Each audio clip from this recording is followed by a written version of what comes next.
Dr. Sandeep Singh is a senior lecturer at Cardiff Metropolitan University, UK. He also serves as cluster leader for computer vision, image processing, and represents the British Computer Society. Prior to his current role, Dr. Sandeep was a postdoctoral research fellow in machine learning section of the computer science department at University of Copenhagen, Denmark. In 2022, he was a visiting researcher at University College, Dublin. Dr. Sandeep earned his PhD in computer science vision from the Indian Institute of Technology, IISM, Dhanbad, and his MTech from Motilal Nehru, National Institute of Technology, Allahabad, India. He is a fellow of UK Higher Education Academy and a senior member of IEEE. His research focuses on machine learning, deep learning, computer vision, and image video processing. Dr. Sandeep has an extensive publication record in leading international journals and conferences. He has published in top tier venues such as IJCI, BMVC, EMBC, CVIP, MIE, and EFML. He is a member of editorial board for Signal Image and Video Processing and International Journal of Image Systems and Technology. He also serves on the board of studies at Universal AI University in Mumbai, India, as an external examiner at the London School of Innovation and reviews research grant proposals for EPSRC, UK, NMRC, Singapore, and Cardiff Metropolitan University. Additionally, Dr. Sandeep is a PhD examiner for several prestigious institutions, including the University of South Wales, Cardiff University, the Indian Institute of Technologies, and National Institute of Technology, India. He has played key role in international conferences, such as serving as an organizing chair and distinguished guest.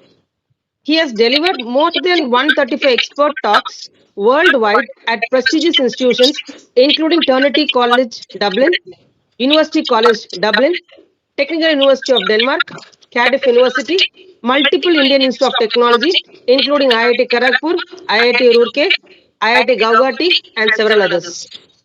Now I invite Dr. Sandeep Singh Sengar to deliver the third day session 5 talk for 6 days ATAL online FDP on the topic Deep Learning in Medical Imaging, Advances in Knee MRI Segmentation. Welcome you, sir. Yeah, thank you, madam, for this introduction. So, thank you, sir. Yeah, good evening, everyone. So here, I'm going to discuss about deep learning in medical imaging today.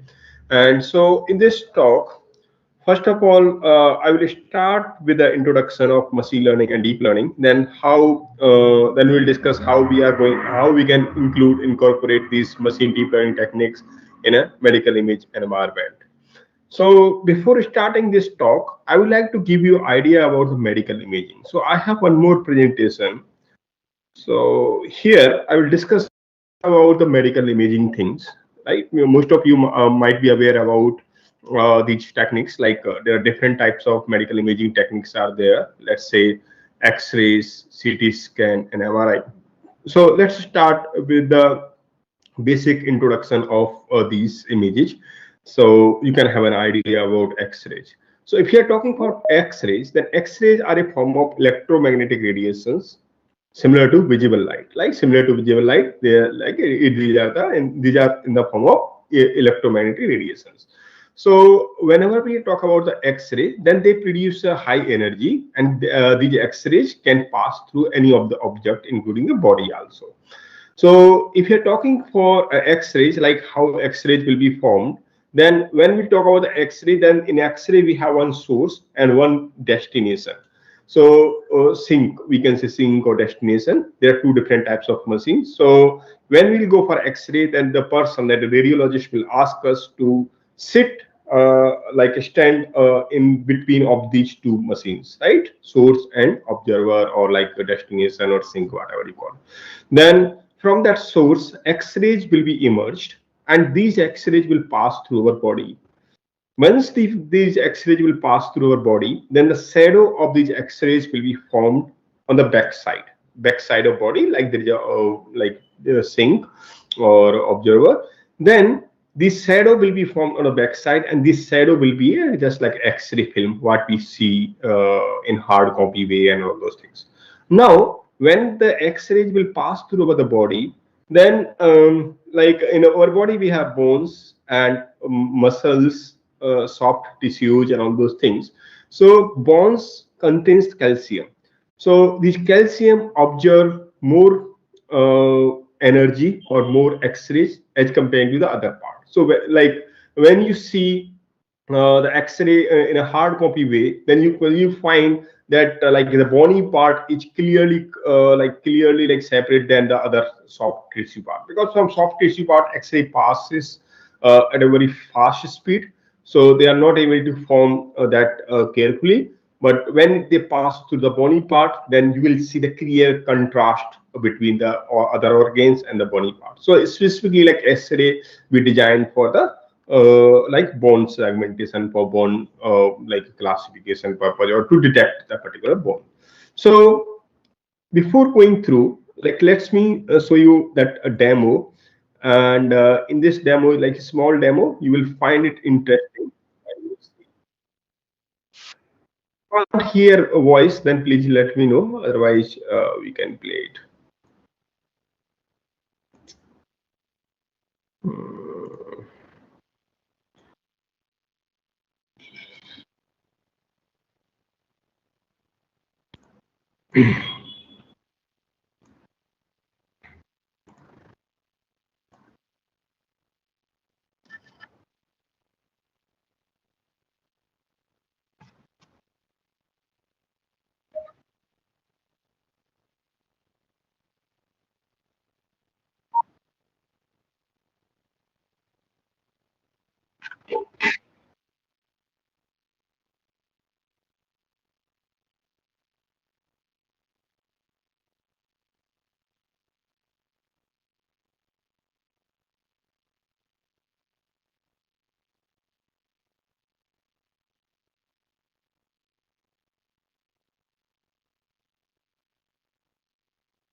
Okay, so this was the quick introduction, quick overview of X-rays, like how X-rays are formed. I already explained, and the same thing is written here, right? So, like how they like the X-ray observe and all those things, like bony part observe X-ray more than the other part. And why we use X-ray, when our medical X-ray use? So, like to detect bone fracture, certain tumors, and other abnormal masses, pneumonia, or some types of injury, calcification, foreign object. So for all these purpose, like we use X-rays. Now the next type of image, next type of medical image is computed tomographic CT image. So we can say the CT and X-ray are not much different. The X-ray image is a two-dimensional, and a CT we can say is the three-dimensional version of that two-dimension.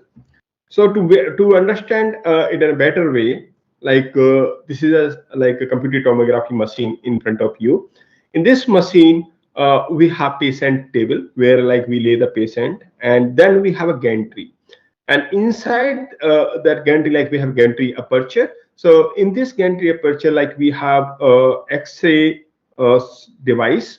So once like patient go inside that machine, then this gantry aperture rotate from like one place, like in a rotate in a like 360 direction way, in a circular way. So once this gantry aperture rotate, then during rotation time, it capture the X-rays. Just like X-rays we discussed earlier, it capture the two-dimensional slices. Now, like when we realized, the radiologist realized a sufficient number of two-dimensional slices have been collected, then we stop that procedure. Then later on, these two-dimensional slices form a three-dimension structure, three-dimension image. So that three-dimension image or three-dimension scan is called CT image. So why we use CT scan? Because we can see the detailed information in CT image as compared to the X-ray. So here also, like, we have one more demo related to that, and a demo, whatever is available in the demo, it is written here, right, in a like text part. So let's see.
Okay, so about uh, the city one. And now we can use the CT scan for various purpose, like for different identifying disease or injury with various regions of body. Right? And CT scan can be held, can be used for heart, may be ordered when various types of heart disease or abnormality is suspected. Right? A stroke, hemorrhage, or so like a blood clot, and or like for many other purpose, we can use this CT scan. Now, next different type of image is magnetic resonance imaging, MRI. It is completely different than X-rays and CT scan image. This is also the three-dimension image, but three-dimension, but based on non-invasive imaging technology. Non-invasive imaging technology means here we don't pass any rays from the body. In place of rays, we generate the magnetic field.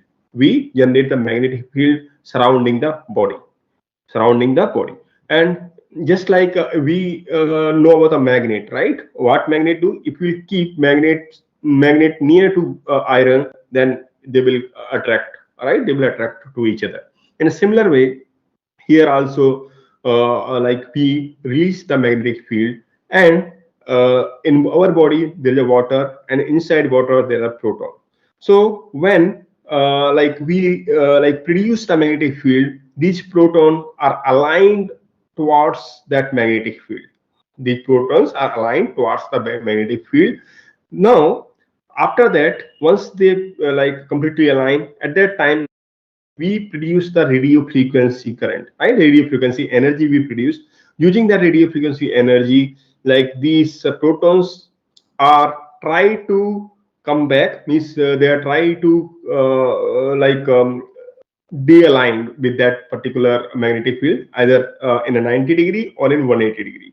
So during that process, how much energy is released during that process? Like earlier, this magnet our protons were aligned with that magnetic field. Then later on, how much energy is released in separating both of the magnetic field and the proton. So using that energy, we can identify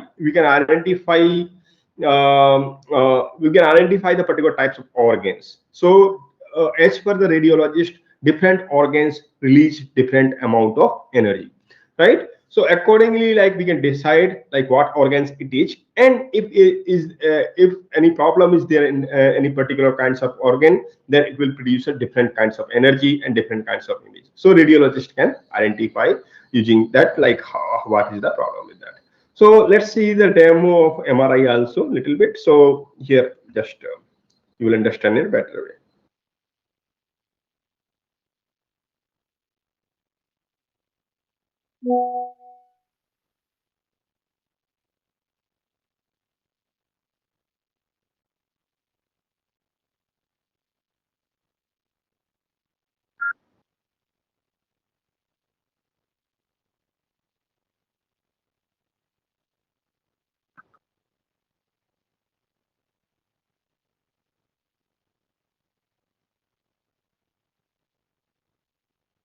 Sandeep, sir, Yes, ma'am. we are not able to hear your video.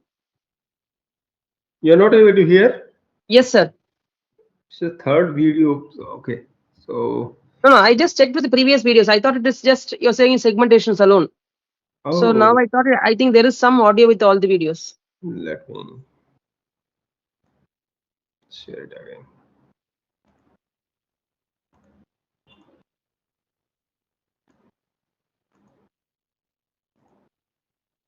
It disrupts the Now proton. it's okay?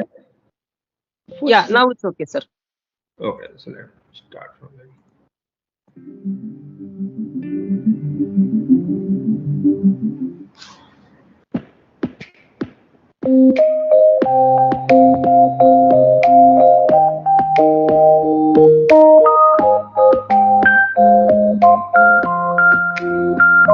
MRIs use protons, which are abundant in the human body. All protons spin, creating a small magnetic charge. When a strong magnetic field is introduced, as is the case in an MRI machine, the protons align with that field. The MRI technician then introduces a radio frequency pulse that disrupts the proton and forces it either into a 90-degree or 180-degree realignment with the static magnetic field. Since the radio frequency pulse pushed the proton against its nature, once this pulse is turned off, the protons realign with that magnetic field, releasing electromagnetic energy along the way. The MRI is able to detect this energy and is able to differentiate various tissues based on how quickly they release energy after the pulse is turned off. Okay, accordingly, like we can identify based on this energy, we can identify the particular types of organs, body Sir, organs. sir, Sandeep, sir, Yes, madam. can you please replay the first two videos? First two videos. Okay. Yeah.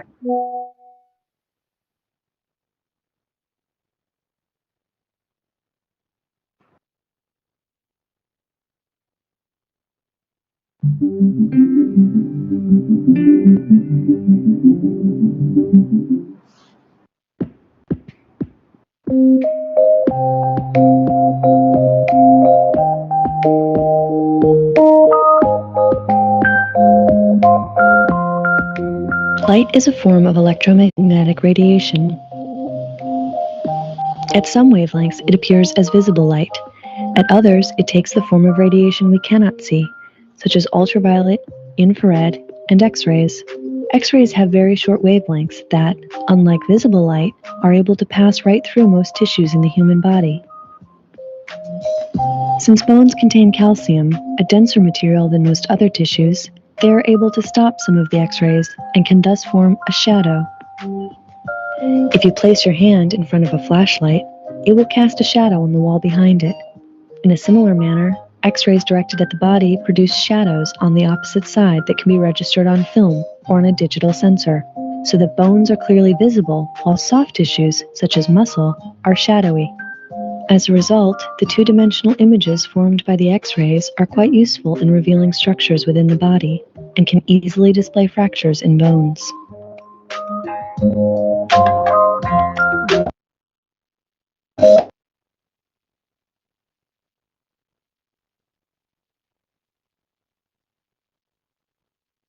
Okay.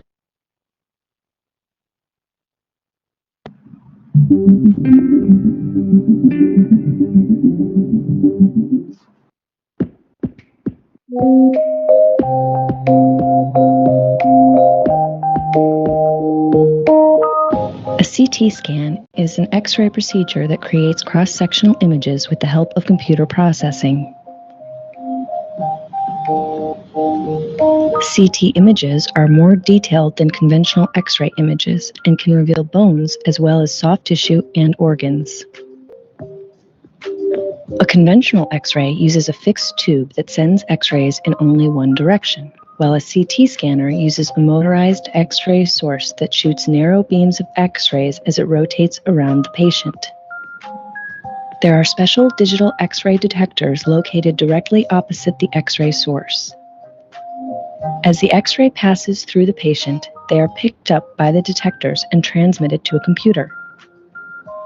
Image slices can either be displayed individually in two-dimensional form or stacked together to generate a three-dimensional image that can reveal abnormal structures or help the physician plan and monitor treatments. Right. So we got three videos related to X-ray and CT scan and MRI. Hope you understood like how they work. So if you are talking for MRI, then we use MRI specifically for soft tissues. X-rays and CT scan are mainly for like bony part, but like we use MRI for non-bony part like soft tissues, ligament, and like specifically for knee MRI segmentation purpose, brain tumor segmentation purpose, we use this MRI scans. So here we are talking for scan, that means it's a three-dimensional image, and we are talking for slices, then it's a two-dimensional version of that three-dimensional image, right? So this is the overview of just overview of medical imaging. Now I'm going to present the actual content.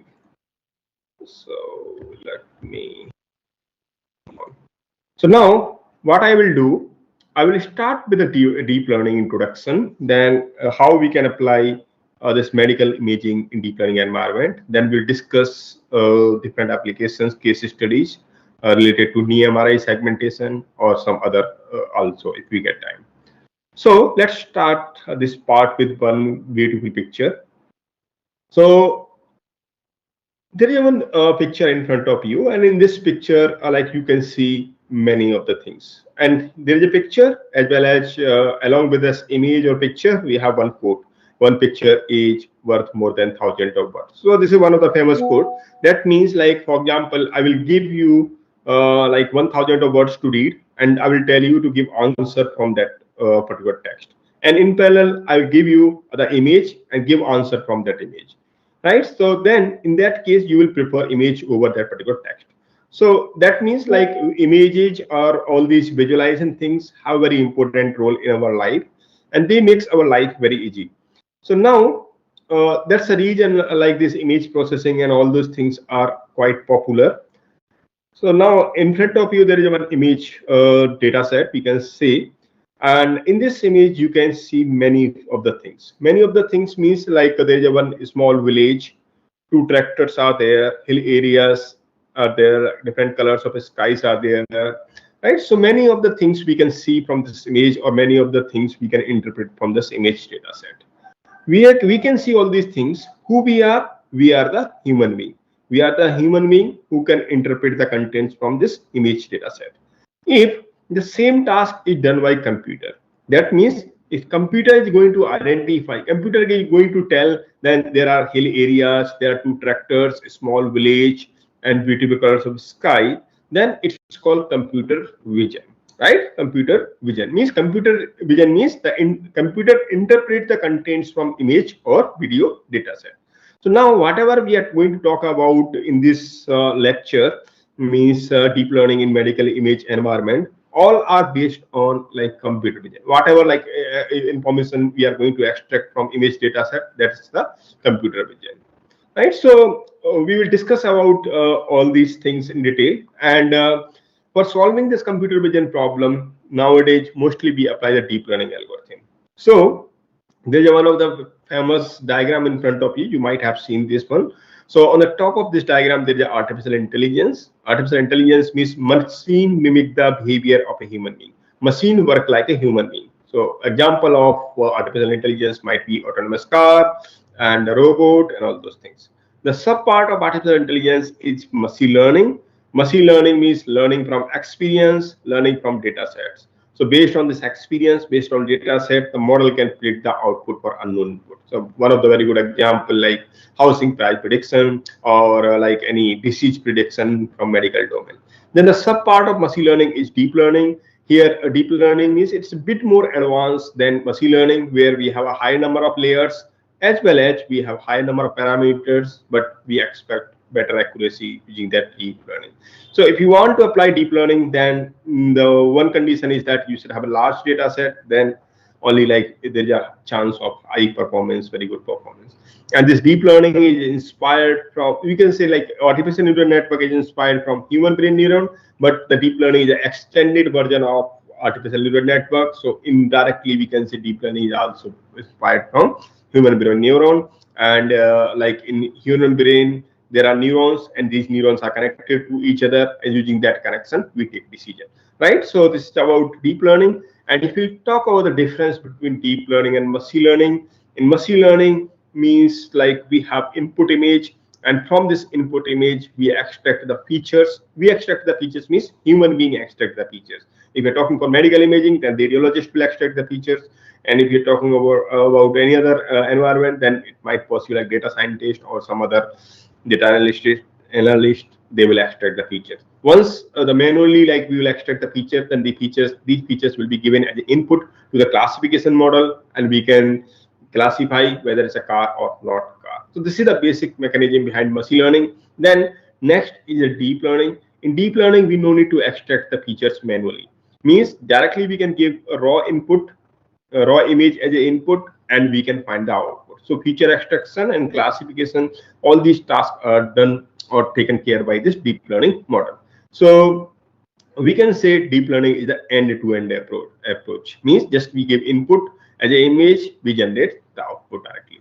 So if we talk about the architecture, different architectures of deep learning, then we have convolutional neural network. Convolutional neural network mainly we use for image recognition, video analysis, and mainly related to image or video processing related things, either medical imaging or non-medical one.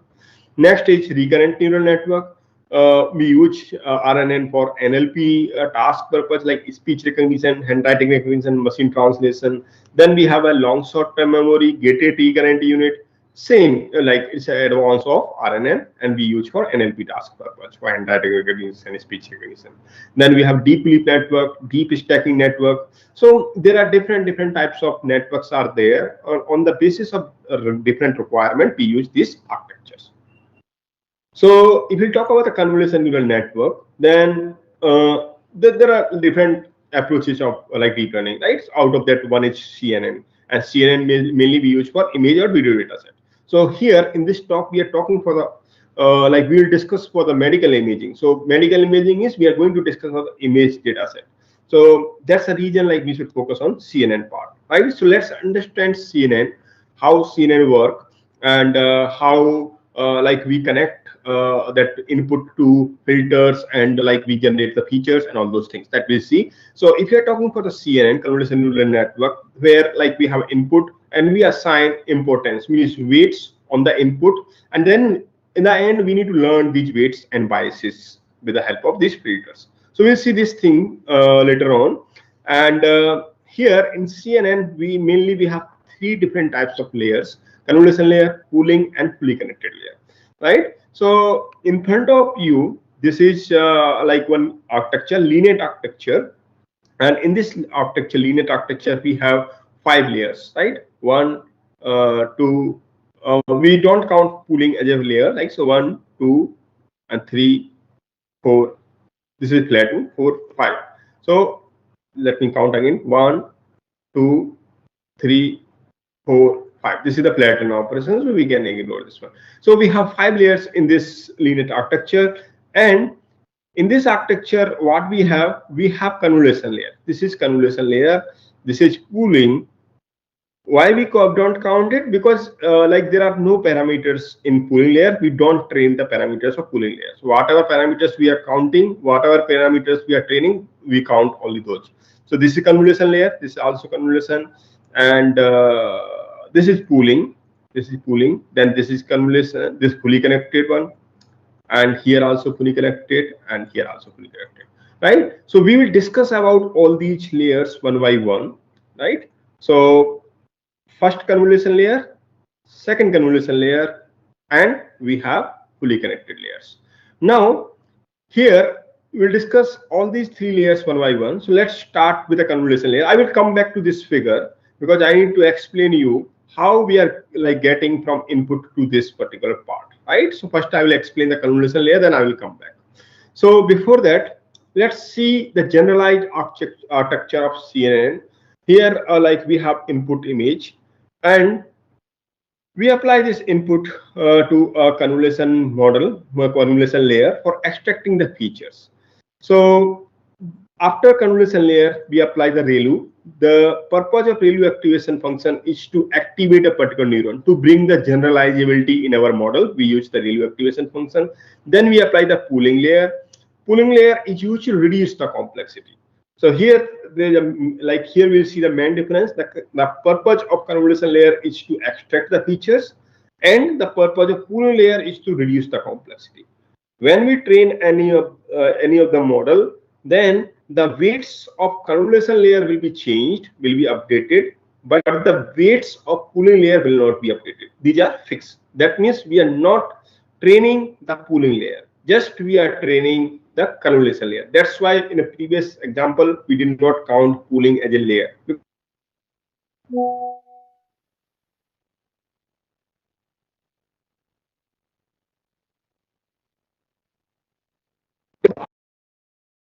Like you might have a question why we are taking like two sets or more than two sets of this convolution pooling. The reason is in the beginning just we extract the low level features. These low level features are extracted in the beginning, then later on like we merge all these low level features, right? And then later on, like in upcoming slides, these low level features become the high level features slowly. Low level features here means like just we extract pixel value, little bit age value. So we are not able to identify the object clearly from that low level features. So to clearly identify the object from that particular image, we should have a high level features. So high level features comes after several combinations of convolution and pooling, convolution pooling like that, right? So that's why it's a dot dot dot. We don't know how many set of convolution pooling we need to use. It depends on your data set. If data set is highly complex, then we might need like more number of convolution pooling. If data set is simple, then less number of convolution pooling can work. Now after getting sufficient features, after getting sufficient two-dimension features, then what we need to do, we need to apply the flatten operation. So what flatten operation will do, flatten operation will convert the two-dimensional features to one dimension. So for example, we have two-dimension features like this, 4, 8, 1, 20, right, 18, 255, like that. We have two-dimension feature, extracted features.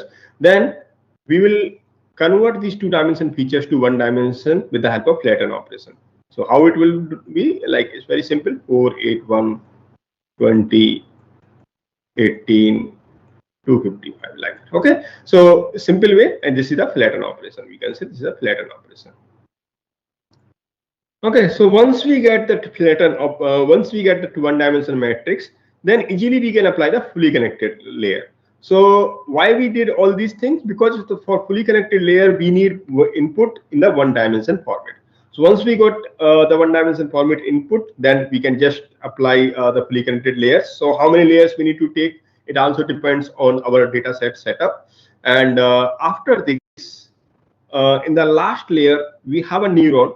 Here in these layers, like we can have a neuron on the basis of our experience based on data set. But in the last layer, the number of neurons will be equivalent to the number of classes, right? If there are multi-class classification problem, like for example, there are 10 classes in this data set, we need to classify 10 different types of vehicles, car, truck, van, bicycle, like that. Then we should have exactly 10 number of neurons here. We should have exactly 10 number of neurons here, and correspond and we apply the softmax function on the last layer. So what softmax function do? It generates the probability corresponding to each of the class. So there are like in input there are car, right? There is a car. So for car, it will generate the highest probability. Let's say for car, it will generate 0.6 probability, 0.6. Then uh, then the turn of truck will come. The features of truck, few features of truck are similar to car, like there are four wheels, there is steering, although the size of wheels and size of steering is different than car, but there are four wheels, four steering, size of truck is bit larger than car and all those things. So for truck also, like it will generate the probability, let's say 0.1. Similarly for van is also like similar to car, little bit difference is there, 0.1. But bicycle is completely different. Bicycle is completely different than car, because in car we have four wheels and body and all those things. But in bicycle we have only two wheels, and steering of bicycle is different, and most of the things are different. So for bicycle the probability will be very low, like 0.001, like that. Okay, so now we'll see like the maximum probability. Where is the maximum probability? So for car, it will be maximum probability. Then we can say in this image there's a car. So in this way, like our deep learning model classify different types of images and it produce the output. Now, now we will understand the convolution operation in CNN. Like we need this convolution. So how we apply the convolution on image data set? So for example, like you have this 8 cross 7 cross 7 image, and in this 7 cross 7 image, like we are applying this filter, and this filter once we apply the filter, this filter will overlap like this, right? So the first point should be in the center. Like we are going to start, so it should be center, and element by element we multiply, like 0 multiplied by 4 plus 0 multiplied by 0 plus 0 multiplied by 0, like that. Element by element we do a multiplication, and then we add all these terms. After addition, whatever answer we get like -8, that center pixel will be replaced by -8, right? Then we drag this window like left to right, top to bottom, and we get this particular output. So in this way we can get an idea. And here, like if you see the complete convolution layer in detail, then here we can see the like particular setup. So for example, there are 5, our input size is 5 cross 5. Their input size 5 cross 5, right? Here I will tell you why I'm telling 5 cross 5. This is this light blue color is the input image part, and this image is RGB, red, green, blue. There are 3 channels, and as I told you, like this is a 5 cross 5 image. I will explain later on, like why I'm telling this 5 cross 5. It's 5 cross 5. In each channel we have 5 cross 5 setup. There's one condition here for convolution layer. If there are 3 channels in an input, like there are 3 channels in input, then in a filter also there should be 3 channels. 1, 2, 3. Right? It should be equal. At this moment, you can forget about this part. So we have 3 channels in a filter, and what will happen? Each of that channel, each of the like filter channel will overlap on that image part. This will overlap on this one, this will overlap on this part, this will overlap on this part, like this. Now, if you are overlapping here, then how to do that? As I told you, we have 5 cross 5 image. So we are starting that image part from this position. We are starting from this position. That means we'll work on that pixel value. If we work on that pixel value, then this pixel value should be in center. This should be in center. That means we will have like this part. We'll overlap the filter like this. Now I think you understood why I told 5 cross 5. Because if we don't have these pixel values, like these values, side values, then it will like our operation will produce an error, because we don't have these pixel values. So to make our calculation easy and to make our calculation error free, we add one extra bit of padding. Surrounding to that particular image data set. So here Like we have taken this pixel in the center and we added one extra bit padding to the image. And this bit of padding, like extra bit of padding, can be any digit. Like it can be 0, it can be 255, or it can be replicated. Like 0 is here, write 0, 0 is here, write 0, 1 is here, write 1. Why? That the reason is, in real life, the image size is very large, right? 256 cross 256, 500 cross 500, like that. So in that case, if we are going to include one pixel value, right, 500 cross 500 image there, and we are going to include one pixel value, then it will not impact much, right? Just corner pixel value will change a little bit, right? So that does not matter, but it makes our calculation easy. That's the reason we add one bit padding surrounding that particular pixel location. Now, once we added the padding part, and once we overlap that filter part, then we will apply this thing, right? We will apply this thing on that one. Now, element by element, we do multiplication. So 0 multiplied by -1, 0 multiplied by 0, 0 multiplied by 1, like that we'll do. So in this case, we'll get, if we'll do the 0 multiplied by -1, we'll get 0, right? Then again 0 multiplied by 0, we'll get 0. Similarly, like for every 0, we'll get 0. So we just look on like non-zero part. So 1 multiplied by -1. So it will be -1. We are getting this one, so we get -1. So just we can write -1 here. Now again, we will apply on this part. This is in the center. Then we'll see this part here. Now element by element multiplication. So 0 multiplied by -1, 0, 0 multiplied by 0, 0, everything is 0. 2 multiplied by -1. So that means -2. 1 multiplied by 1 plus 1. 2 multiplied by 1 plus 2. 1 multiplied by 0, 0. So in this case, -2 plus 2 cancel out, we'll get 1. So we can write 1 here. Then similarly, we'll calculate for this part. And here we'll see this part like this. And element by element, again multiplication with this part. So here we can neglect the 0 part, just non-zero part. So 2 multiplied by 1 is +2. And then 1 multiplied by 0. So 0, either you can write or you can ignore, no problem. And then 1 multiplied by -1, so it will be -1, and other part is 0, so we can take 1. So here there is a 1. Now we got 3 outputs, right? 3 output values. Then we have like one bias also. Why we are going to use bias? Bias used to adjust the values of our output. So then we add all these 4 terms. We add all these 4 terms. Once we add all these 4 terms, this -1 plus 1 will cancel out, 1 plus 1, 2. So that's the reason we are getting 2 here, right? 2 output in this case. So now what we need to do, we completed the first step here. Now the next part, we need to move our we need to move that particular filter on that particular image. So by default, we need to go from this location to this part, right? But we can use higher value of stride. So in this case, we have a stride equal to 2. You can see by default stride value is 1, but here we are taking stride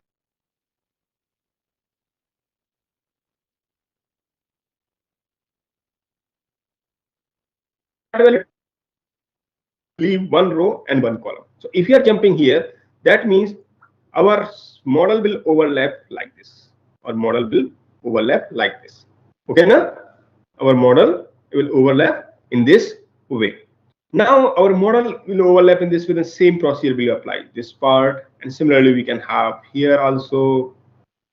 Similarly we can have here also, right?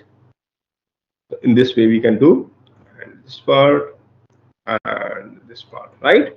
So this is the way, like it will overlap and we get output, and it will produce an output like 3 cross 3 or like 3 cross 3, like that. Okay, so this procedure will be repeated from left to right, top to bottom, and at the end, like we'll get this complete matrix. So this matrix is nothing, the extracted features. These are the extracted features. Now what will happen, we calculated the filters features with the help of this particular filter W0. Now, in the image, there might be different types of features, right? So only one type of feature be extracted with the help of this matrix. In this matrix, there might be different types of features. Different types of features means few features might be like, let's say in a simple term, let's understand, there might be horizontal edge or vertical edge. So we can consider like this filter is useful for horizontal edge detection. We are using another filter that is useful for vertical edge detection. So with the help of this filter, we can detect the horizontal edge. With the help of this filter, we can detect the vertical edge. In reality, here, like we are not detecting horizontal or vertical filters. Those are completely different, but just for assumption, like from first filter, we are detecting horizontal features, and from second filter, we are detecting the vertical features. So likewise, we can apply these on image, and we can generate this one. So here we'll get the horizontal features, and here we'll get the vertical features from the second filter, right? So in this way we can perform an operation. And if we talk about the parameters, where we have stride 2, filters 2, channels 3, and padding equal to 1, and accordingly like we can get the output from that particular part, right? So this is the basic mechanism of CNN, and the number of output size of CNN does not like depends on number of channels. Like their number of channels are 3, but our number of outputs are 2, right? So we can say number of output depends on number of filters. Whatever number of filters you have, that many number of output will be generated, right? And one more important point in this case, like for example, we have an input size n, filter size f, then our output size will be n minus f plus 1 cross n minus f plus 1. This formula will be applicable when we have by default stride 1 and we have padding 0. So in this case, this formula will be applicable, stride 1 and padding 0. If we have some different value of stride padding, then this formula will change. It will be n plus 2p minus f divided by s plus 1, n plus 2p minus f divided by s plus 1. In case we don't have we have only by default stride, then this formula will change like this. Okay, so now if we come back to this diagram, and on this diagram we can see like we have n equal to 32, n equal to 32, and we have f equal to 5 in this case, f equal to 5. So here in this diagram we have padding 0, stride 1, means by default case. So our formula will be n minus f plus 1, n minus f plus 1 multiplied by same term n minus f plus 1. So let's calculate one dimension. So n equal to 32, f is 5, so 32 minus 5, 27 plus 1, 28. So that's the reason we are getting 28 plus 28 here. And here in this diagram, we are applying 6 number of filters. So that's why we are getting 6 cross 28 cross 28. Just like here in this example, we applied 2 filters, W0, W1, we got 2 outputs. And in this diagram and in this architecture, we are applying 6 filters. That's why we are getting 6. So just to differentiate filters from the image size, we use @. So 6 cross 28 cross 28. So 6 means 1, 2, 3, 4, 5, 6 filters you can see in this image. Now we apply the pooling. Pooling we understand later on, but after pooling again we apply the convolution layer. So this is the convolution layer. So in this case, n equal to 14, n equal to 14, f is 5. So n minus f plus 1, 14 minus 5 plus 1, so 14 minus 5, 9 plus 1, 10. So we are getting size 10 cross 10, and the number of filters are 16. So 16 cross 10 cross 10, we are getting as the output size, right? Then again, like we are applying pooling. So pooling we'll understand later on, and later on, then after that we apply the fully connected layers. So I hope you understood like how we can calculate like output size using convolution layer. Using convolution layer, how we can calculate the output size. Now this we did, and one more important point here, like how to calculate the number of parameters. So in CNN, the number of parameters depends on the filter size, not the image size. So here, like we have filters. In filter, like for example, how many elements are there? 9. 3 cross 3, 9. So 9 here, 9 here, 9 here, right? 27 plus 1 bias, so we have 28. Right? Similarly, we have 28 in this case. So total number of filters or total number of parameters, not filters, total number of parameters are 56, or we can say total number of weights are 56 in this small architecture. Similarly, if we have like 10 filters, of size 3 cross 3, like similar to previous one, then we will have 28 multiplied with 10, right? 280 number of parameters. So in this way, like we can calculate the number of parameters from any of the architectures, any of the deep learning architectures. Now after CNN, if we go back to that particular diagram, then we can say we have activation function like ReLU. We applied ReLU here. It is not necessary we need to apply ReLU always. We can use the different activation function also. So let's discuss about different types of activation function. Here like we have sigmoid, tan, hyperbolic, ReLU, leaky ReLU, max out, and ELU. So different activation functions have different purpose. So like for example, in output layer, if there is a binding classification, then we use sigmoid, tan, hyperbolic. And the problem of sigmoid tan hyperbolic is that like we should not apply this sigmoid tan hyperbolic in the hidden layers or in the after convolution, all those things. The reason is the range of these sigmoid and tan hyperbolic are between 0 to 1 or -1 to 1. So they produce the problem of exploding gradient or vanishing gradient. So this is the problem of vanishing gradient. So to reduce that vanishing gradient problem, the ReLU activation function came into the picture. And if you talk about the ReLU, then it's maximum 0, x. That means here, if the value is positive, then it will come x only, like if this is x-axis, and if value is negative, then it will be 0. So in this case, we can apply the ReLU. Then we have a leaky ReLU, max out, and ELU. Like that, we can apply different activation function, nonlinear activation functions for producing the generalized output.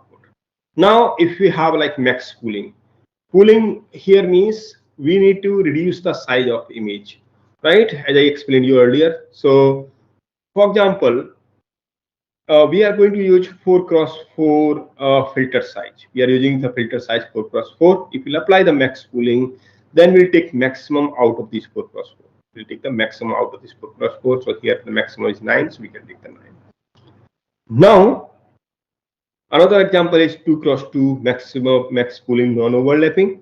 So it is we can say interesting and the most useful. Mostly we use this one only. So for that purpose, we select 2 cross 2 window. We take maximum out of these 5. Again, we take the maximum 2 cross 2 window. We select maximum out of this 6. Like that, we select all these values 8, and here we select 9. Like that, we can use this 2 cross 2 max pooling non-overlapping, and here overlapping part will come. So for overlapping purpose, what we can do, we'll erase. Then for overlapping purpose, just we'll overlap like a statical to 1, right? So in this way we'll go. So we'll overlap. We'll take the 3 values, so 5, 5, 6. So now it is not always necessary that we need to apply max pooling. We can apply min pooling, average pooling, median pooling. Based on the requirement, we can apply different things, but max pooling is most popular. After that pooling, okay, so let me go back to that diagram to explain you about the pooling layer. So here, in this diagram, we have 28 cross 28 is the output size from convolution. Then once we apply the pooling 2 cross 2 non-overlapping, then 28 will become half, 14 cross 14, and the pooling layer does not change number of filters. So number of filters will be same. So we'll get 6 cross 14 cross 14, just half of that image size. Again, here also we are applying. So 10 cross 10 will become 5 cross 5, and number of filters will not be changed, 16 cross 5 cross 5. Okay, so this is the way we can work on, and here we can see, and here also we converted that 4 cross 4 to 2 cross 2 and a half. So this one is the most popular one, 2 cross 2 maximum max pooling non-overlapping one, right? So it makes the size half, whatever image size you will give, it will produce in the half size. Now next layer is the fully connected layer. So before fully connected layer, we flattened, then connected all neurons fully, and these are connected with the different weights. So we need to train these weights value, and in the last layer we assign the classes. So if there are 3 classes, then we need to do the 3 classes one, and we use the softmax activation function. So this is the way we work on, and then if you see, I already told you, we apply softmax, so we can ignore this slide. And there are different architectures are there for CNN. Now, Here, like we discuss about the CNN, convolutional neural network, and CNN is very popular. We use like researchers use this CNN for different application purpose. But whenever we talk about medical imaging, then in medical domain, like in most of the cases, the CNN can't produce the accurate output, right? So for example, like we are segmenting something like knee MRI or something. So if we need precise output, then we need to extend or enhance our model, CNN model. So here in front of you, there is a unit model. This is the extended version of CNN. The shape of this model is just like U, right? And here we also use the same difference level with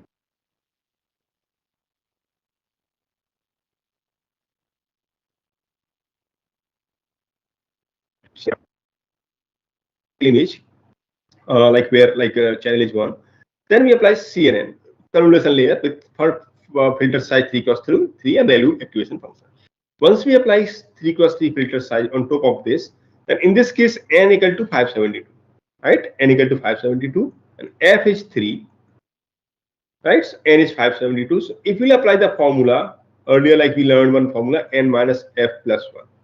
If we'll apply this formula, then 572 minus 3 plus 1 will do, then we'll get 570. So that's the reason we're getting image size 570 cross 570. And in this case, we are applying 64 number of filters. 64 number of filters we are applying, that's the reason we are getting output size 570 cross 570 cross 64. Like similar way like we explained earlier, like we used two filters W0, W1, we got output size in a 2, right? So here we got 570 cross 570 cross 64. Again, we are applying max pooling, convolution, and in this case, the input n equal to 570, f equal to 3, then we'll get 568, and filter size 64. After that, we apply the pooling operation, max pooling operation. Here you can refer from here 2 cross 2. So what pooling operation do? It makes the size half. So 568 will become 284. So we get 284 cross 284, right? 284 cross 284 size we will get. Then we apply. Then what we need to do? We then again we apply the convolution operation just like this one, and convolution operation again, then pooling. So this process will be repeated for several times, right? For several times it will be repeated. So this part is called encoder. This part is called encoder, right? This part is called encoder. Here, like from 572 to 572, we got 30 cross 30 or 28 cross 28. So here, like we reduce the image size a lot. Like this architecture believes like we got very high confidence feature in this case. Obviously we got very high confidence feature, but one problem we can see, we reduce the size from 572 to 30 cross 30 or 28 cross 28. This is a huge problem. So what we need to do, we need to go back, we need to reverse back to the original image size, right?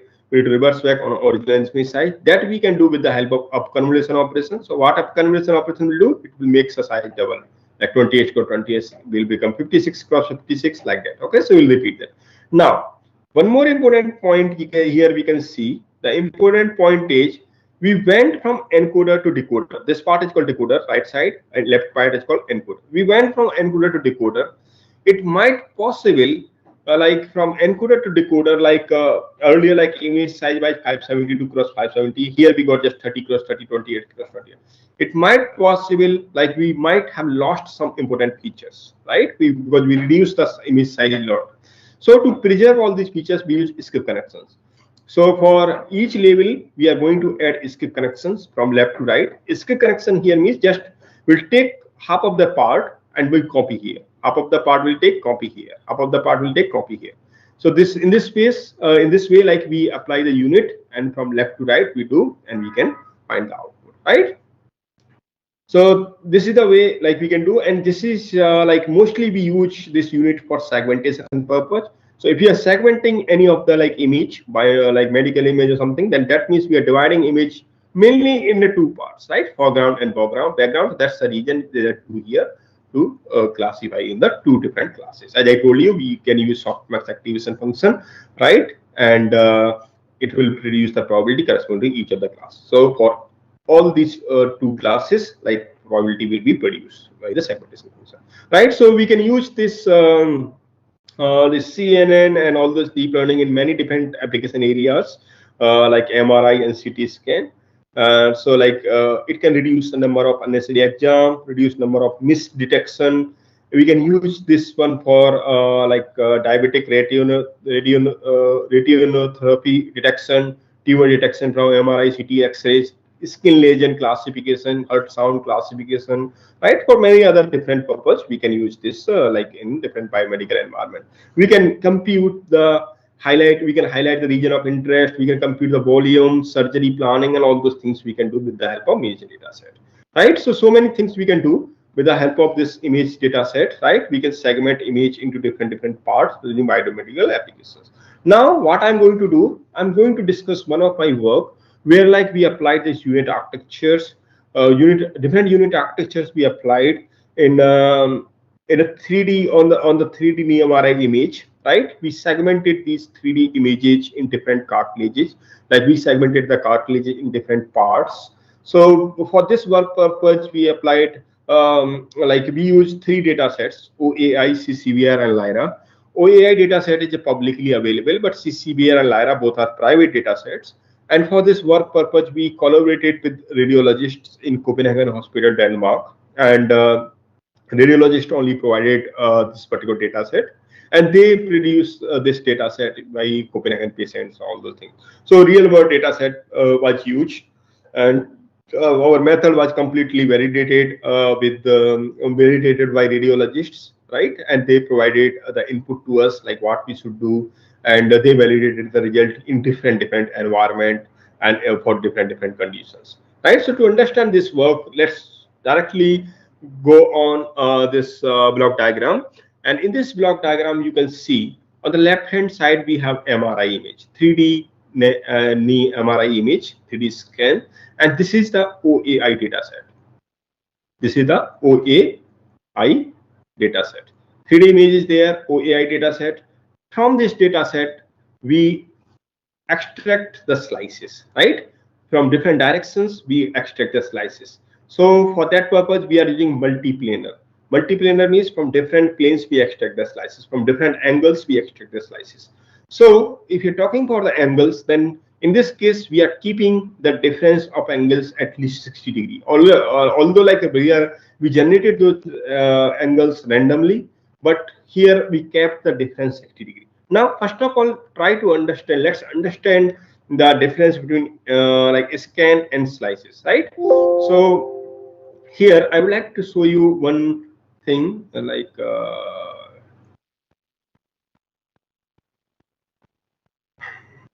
you know the loaf of bread, right? Loaf of bread.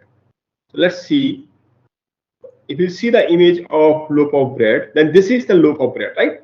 This is the 3-dimensional structure, right? Loaf of bread is 3-dimensional structure.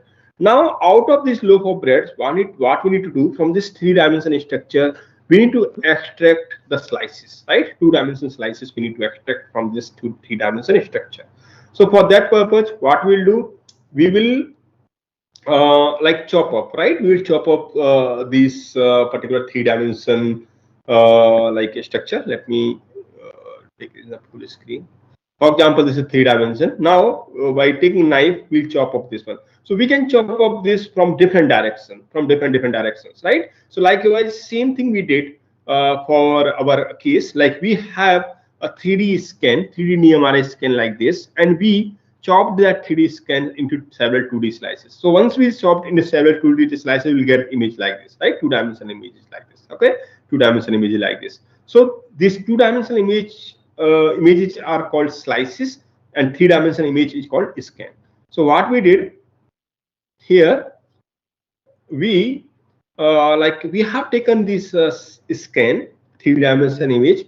From that 3-dimension, we chopped that 2-dimensional slices from different angles, and these angles were generated randomly, but we try to keep the 60-degree difference. So, or like Why we have taken 6? Because we want to cover total 360, right? And now after extracting these slices, we kept it one place, at one place, then kept at one place. Then we applied a unit 2 plus. Here we applied a different variants of unit. Like we applied unit 2 plus, unit 3 plus, unit 2 plus deep supervised version, unit 3 plus deep supervised version. So 5 different variants of unit we applied. I will show you those variants in next slide. And then unit 2 plus produced the very high accuracy in our case. So that's the reason we are focusing on unit 2 plus here. And in this case, we have input size W cross H cross CH, means width, height, number of channel. So if there is a color image, then channel will be 3. If it is a grayscale, then channel will be 1. And the output size is W cross H cross K, width, height, number of classes, right? So this is the OAI data set. OAI data set. In this data set, there are 7 classes. There are 7 classes, right? So here we got the segmented output, and in this segmented output you can see the 7 different colors. These colors are nothing but just the generated probability from softmax activation function. As I explained you earlier, in the last layer, if we have multi-class classification problem, then we apply the softmax activation function.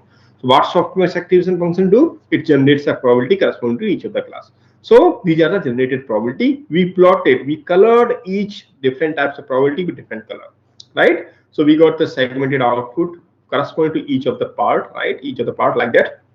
Then here, the like one issue might be there, like it is not necessary that we will get the output in this format, because we extracted slices from different angles.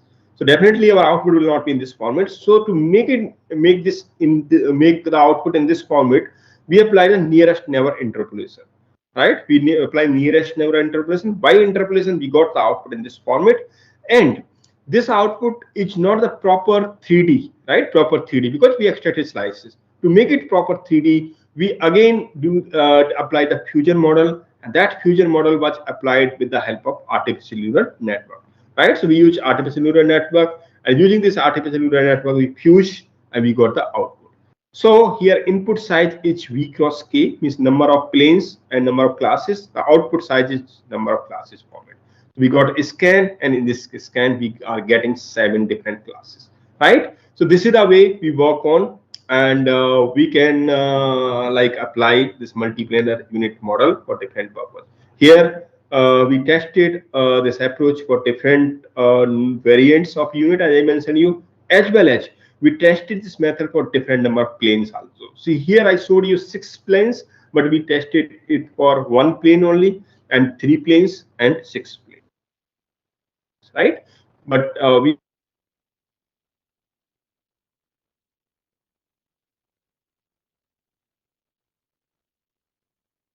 for illustration purpose is shown, like from different angles we extracted the planes, and this is one direction, and here like all direction, all planes like that. Okay, now for calculating the accuracy, we apply the fusion model. So for fusion purpose, what we did, we calculated all these 6 views, 6 planes, then we fused all these 6, we got the predicted output, we got the 2 output, then we compared the 2 output to predicted output, and we compared the dice score, and we got the dice score again. Okay, so this is the way like we did, and we produced if like this true accuracy is matched with the predicted accuracy, like then dice score will be high. So yeah, accordingly we calculated dice score, and like that dice score defines the like quality or like accuracy of that model.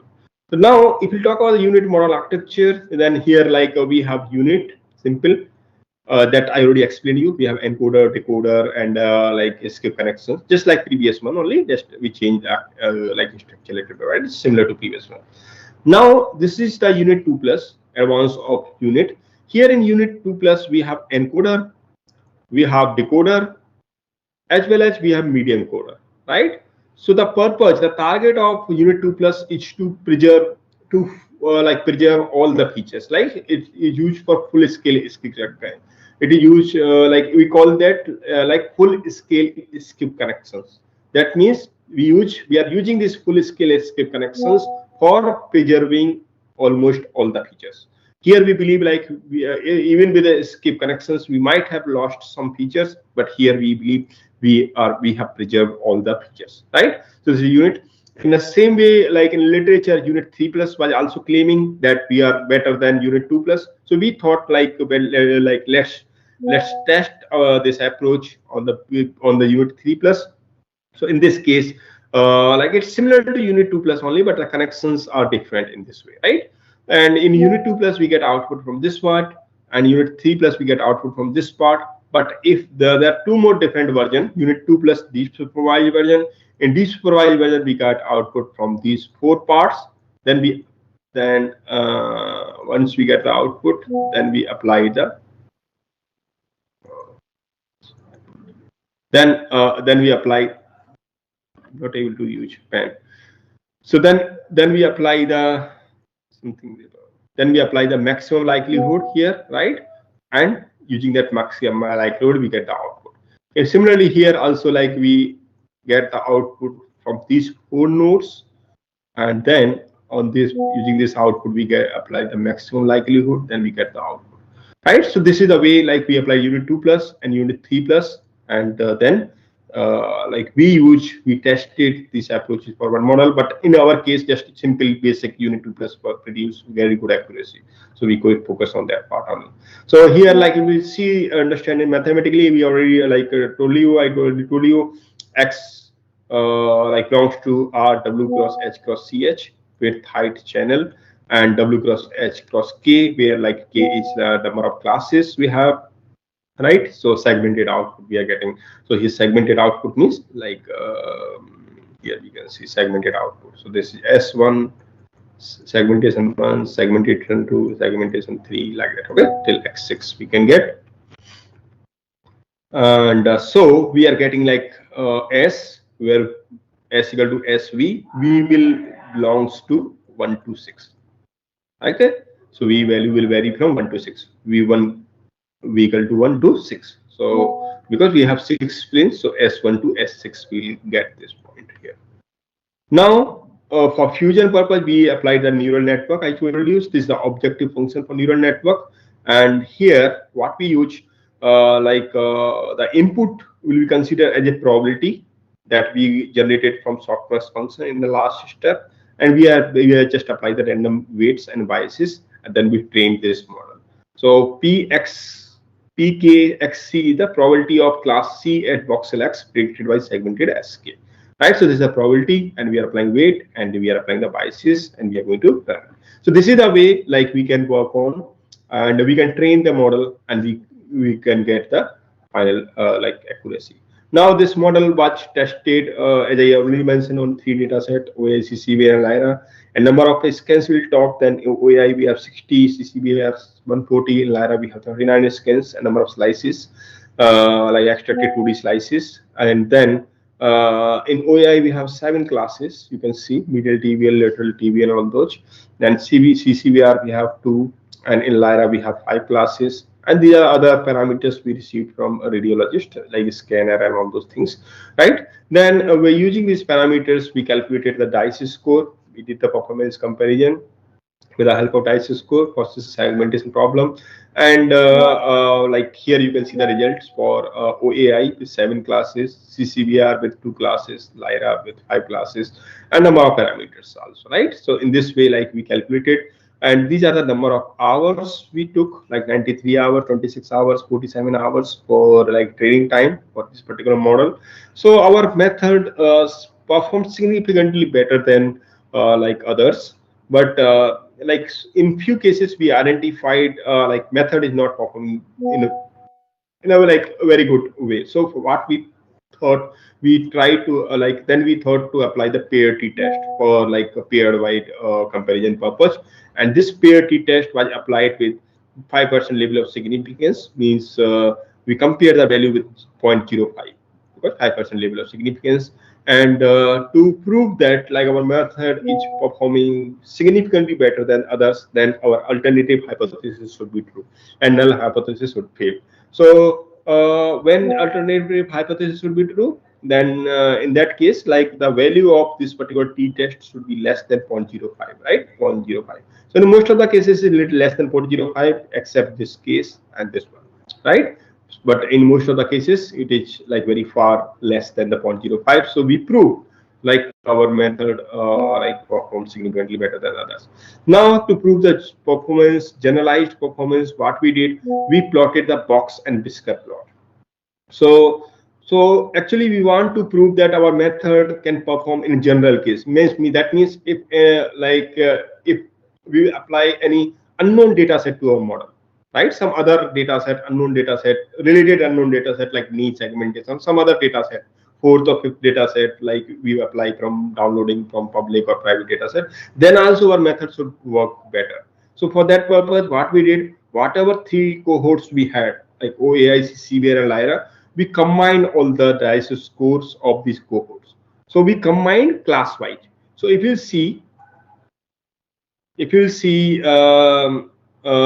this case the data set characteristics, in this case like the two classes, medial tibial and medial femoral, middle femoral, right? These two classes are common in all these three data sets. These two classes are common in all these three data sets.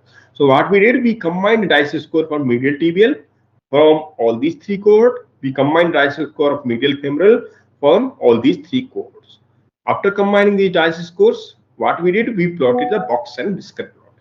So here you can see the box and whisker plot, and box and whisker plot for medial tibial, and just for medial tibial for MPUNet and MPUNet 2 plus, and for medial femoral for MPUNet 2 plus. So here, if you don't know the box and whisker plot, it represents like 100 percentile, 75 percentile, 50 percentile, and 25 percentile. This is mean, this is median, and these are the outliers, right? In a similar way. So if you want to compare, then you need to compare this one to this part and this one to this part, because this one is a medial tibial and here is a medial femoral. So if you compare, then here we can say our method performs significantly better than the others, like median is high, mean is high, we have less number of outliers and all those things. So in general case also, like method performs better. Now these are the like statistical information from box and whisker plot, the mean, median, maximum, and all those things we extracted. So I'm not going to discuss this thing. Now what we did, like sometimes what happened, a particular class performs very good, right?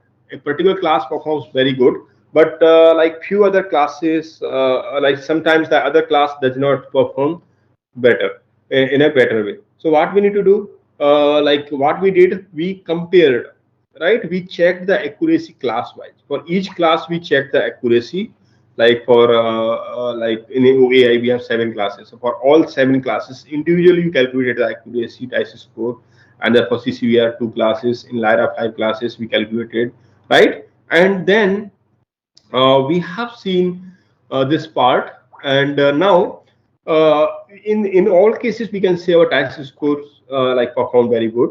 In such kinds of data set, if we are getting dice score more than 0.8, that means it's very good. So it was a very complex data set. So class wise also, like our method performed very well, right? We got very good accuracy.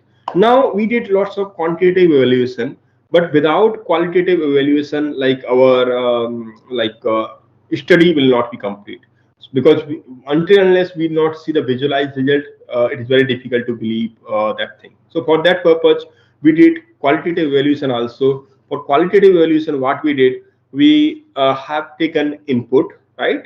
Ground truth, like this is the ground truth, and we plotted the result corresponding to each of the graph, right? So here we can see this is our method, and these are the other existing ones. So clearly you can see our method performs similar to the ground truth, except like there are some problems. So here you can see like there's some problem, but it is still better than others. You can see others like there's a major problem. So like we got better qualitative results. Now here these are the qualitative results from individual things, like these are results from this part. I showed you this thing where these are results from this part, right? This one. So these are not the complete 3D image. So as we have given input as a 3 dimension, so we want our comparison in terms of 3-dimension image, but it is very difficult to visualize the 3D image. It is very difficult to visualize the 3D image. So what we did, we applied some trick to visualize the 3D image on 2-dimension plane. What we did, we did the projection. We did the projection of 3-dimension image on 2-dimension plane, and we did the projection for false positive and false negative. We did the projection for false positive and false negative on 2-dimension plane. And now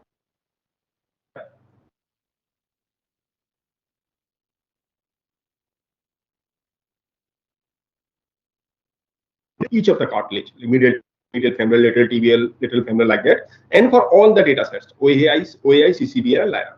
So now, if you compare, then if you see, this is the 3D projection for MPUNet, this is 3D projection for MPUNet 2+.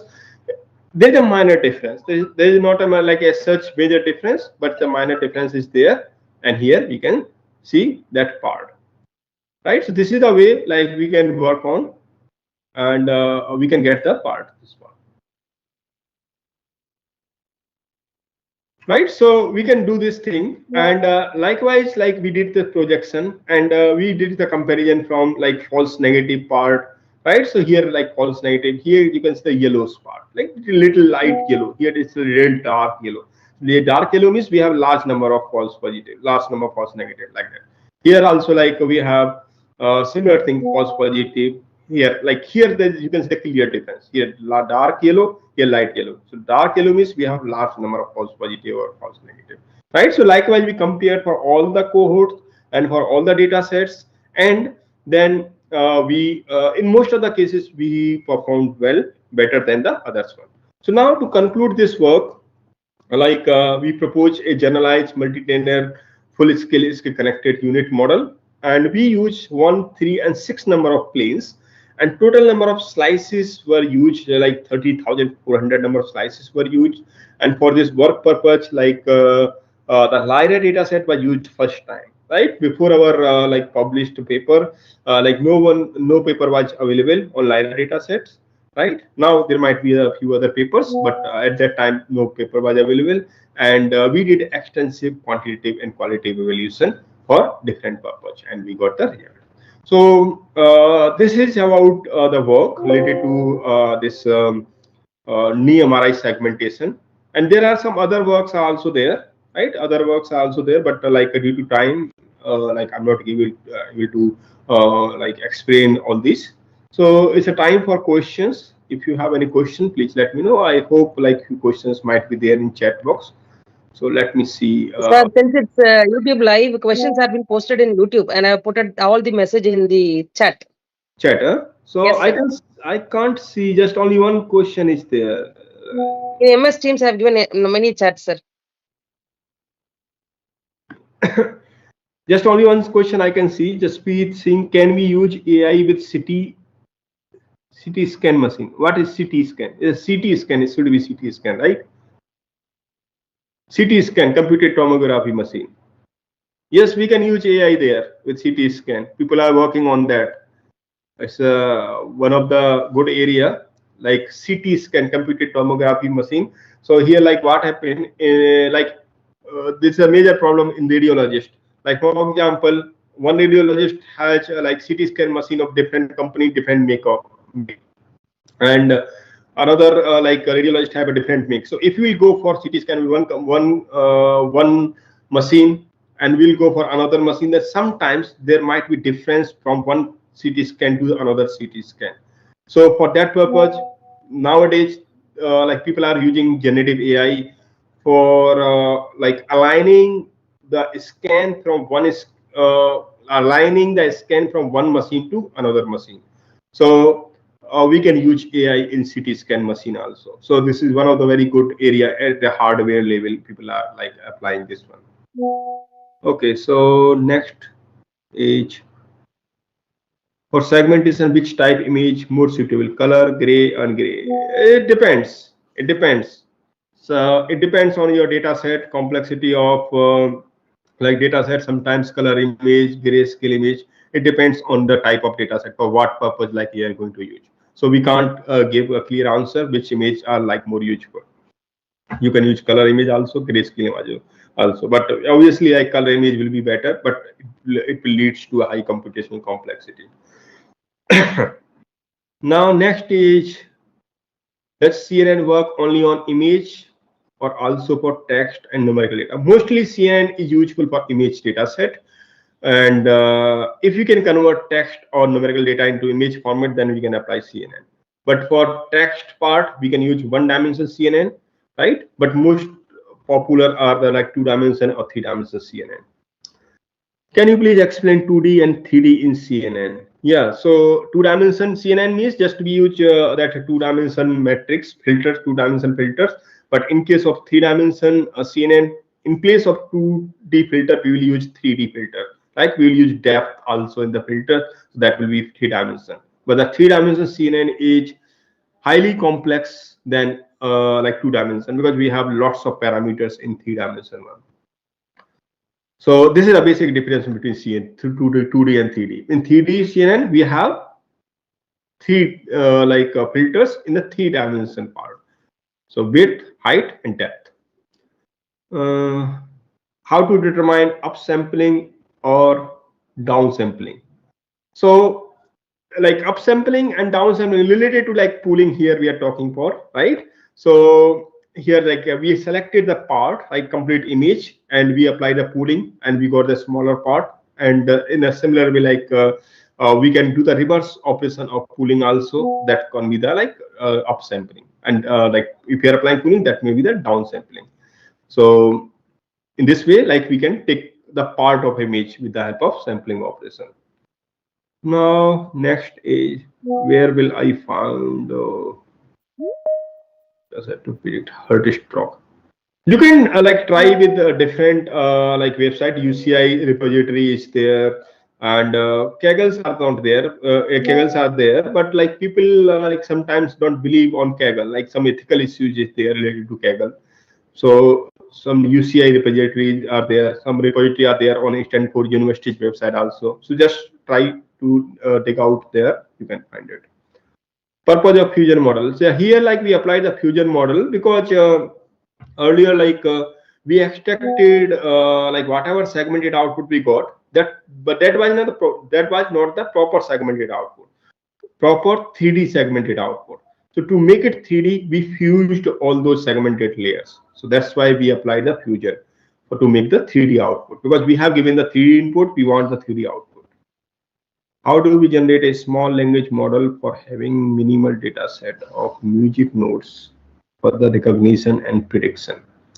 So it depends on your like data set, like what kinds of data set you have. I don't have that much idea about the music, but like as I understand, this is the one dimension like data set, and mostly like you should avoid CNN for that purpose, but you should prefer some other, right? So I don't have much idea about that thing. Which is better, unit 2 plus or unit 3 plus? It's depend. Like in literature, unit 3 plus was claiming better than unit 2 plus, but in our case, unit 2 plus was better, right? So like just we will tell, I will tell like unit 2 plus is better. How does encoder decoder structure affect feature extraction? So feature extraction part, like here we are trying to extract highly confidence feature with the high confidence feature with the help of encoder. The purpose of encoder is to contextualize representation of information, like contextualize representation of information we are doing with the help of encoder. So we are representing the most important information with the help of encoder, and the part of the purpose of decoder is to reconstruct that information part, right? So in this way encoder decoder go on. To predict or identify symptoms of heart attack, priority, which model can do best? Where can we find that kinds of data set? So just you need to search out the data set. For a specific purpose, I can't tell like where you will get the heart attack and all those data set. There are some as I said earlier, like UCI and other repository are there. So just you need to search over there. And which model, like mostly like CNN, and like you can apply unit also for that purpose. These free data set? No, these are not free data set. Only OAI is the free data set, open source. Other are not free. How does batch size affects training conversion? So if you have batch size, so like training will converge bit fast, right? Depends on batch size. Whatever size of batches are there, like training will be fast. And if you have like larger batch size, then training will be slower. So to reduce the GPU, like to use GPU effectively, we use the batch size. Free data sets, volume IDC data set. I don't have any idea about that. Generate the data set and use it. You can generate a data set if you have CT scan machine, X-ray, MRI machine, then you can generate a data set. Any free data set available. You can find the data set link from my one of the paper. Just search my profile. You can find that paper. In that paper, the data set link for OAI is given. But as I mentioned, CCBR and LIRA are private, so there is no link is provided. Data set. Just see my paper for see the website.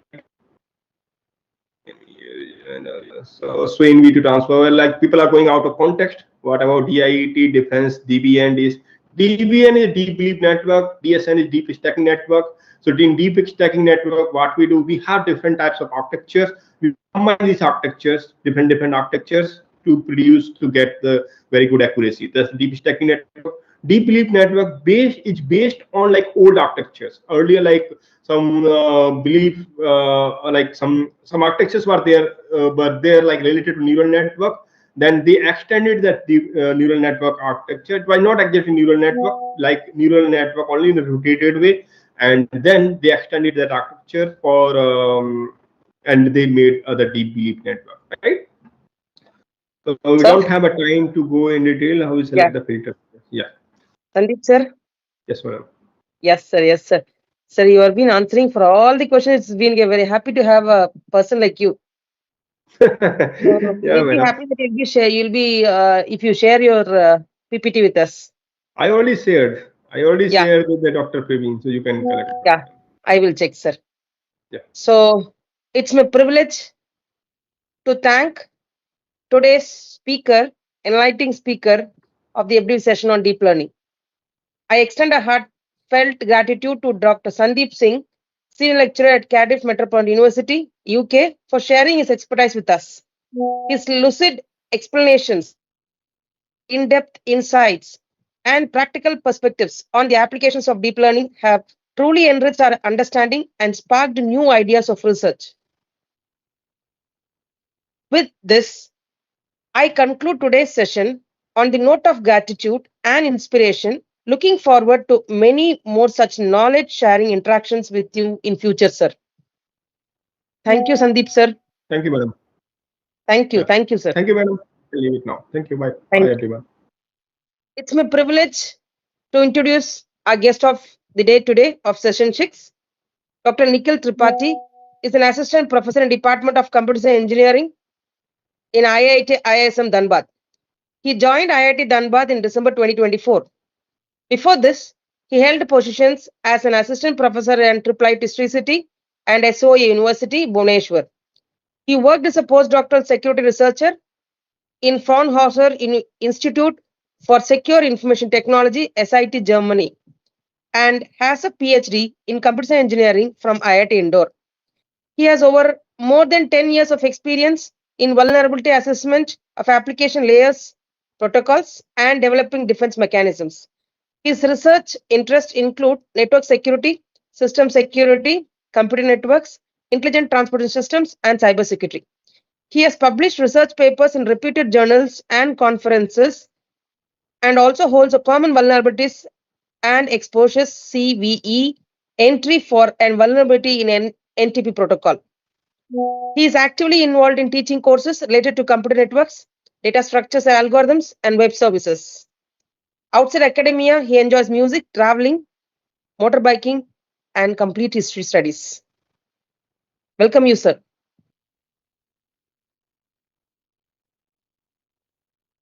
Sir? Nikhil, sir? So you are not audible. Yeah, sorry. I have my microphone. Yes. Is it audible now? Yes, sir. Welcome you, sir.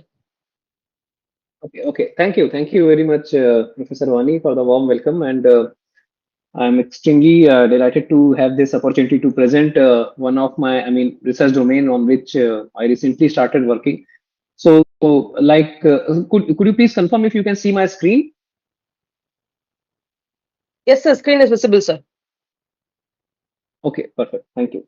So basically, in this presentation, I will be covering a brief, overview of a research that I recently started working on, and this research is basically it falls on the intersection of machine learning and network security. Most of the part is from network security, but since again now So we sorry are for seeing disturbing the sir. yes, Sorry for disturbing. The lecture is YouTube yes, yes, live. please. The questions will be posted in the MS Teams chat then and there. Okay, perfect, Yeah. perfect, Thank you, sir. fine, no problem. Yeah, okay. So, so basically, as I mentioned, we this presentation will be on the intersection of AI as well as network security. My domain is particularly network security, and I will try to discuss why do we use machine learning in this network security domain, and that too for when we talk about encrypted IoT traffic. I mean, encrypted network traffic. And by the way, please understand that this the domain will not is not restricted to IoT. I mean, this domain is open for the issues that we face in normal network traffic also. So when whatever we will discuss, that will be applicable not only to IoT traffic, but for other our normal daily network traffic as well. So with that, I will start the presentation. So as you can see, the topic for this session is AI, artificial intelligence for encrypted IoT traffic. So now again, we can have different modifications to this. We can have, we can have different ways of implementing different artificial intelligence algorithm. We can work on Gen AI. We can work on federated learning. Okay, so I believe all these are part of AI, and we it's up to you depending on what problem you are trying to solve.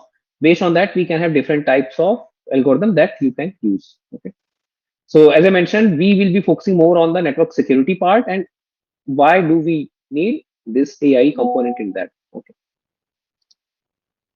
so why to focus on encrypted IoT traffic? So there is some glitch, please ignore this. Okay, I think it is fine now. Okay, nowadays, IoT devices, it is embedded in our daily life. IoT, basically, I am assuming that we are talking about right now smart devices, okay, which is not restricted to your mobile phones, I would say.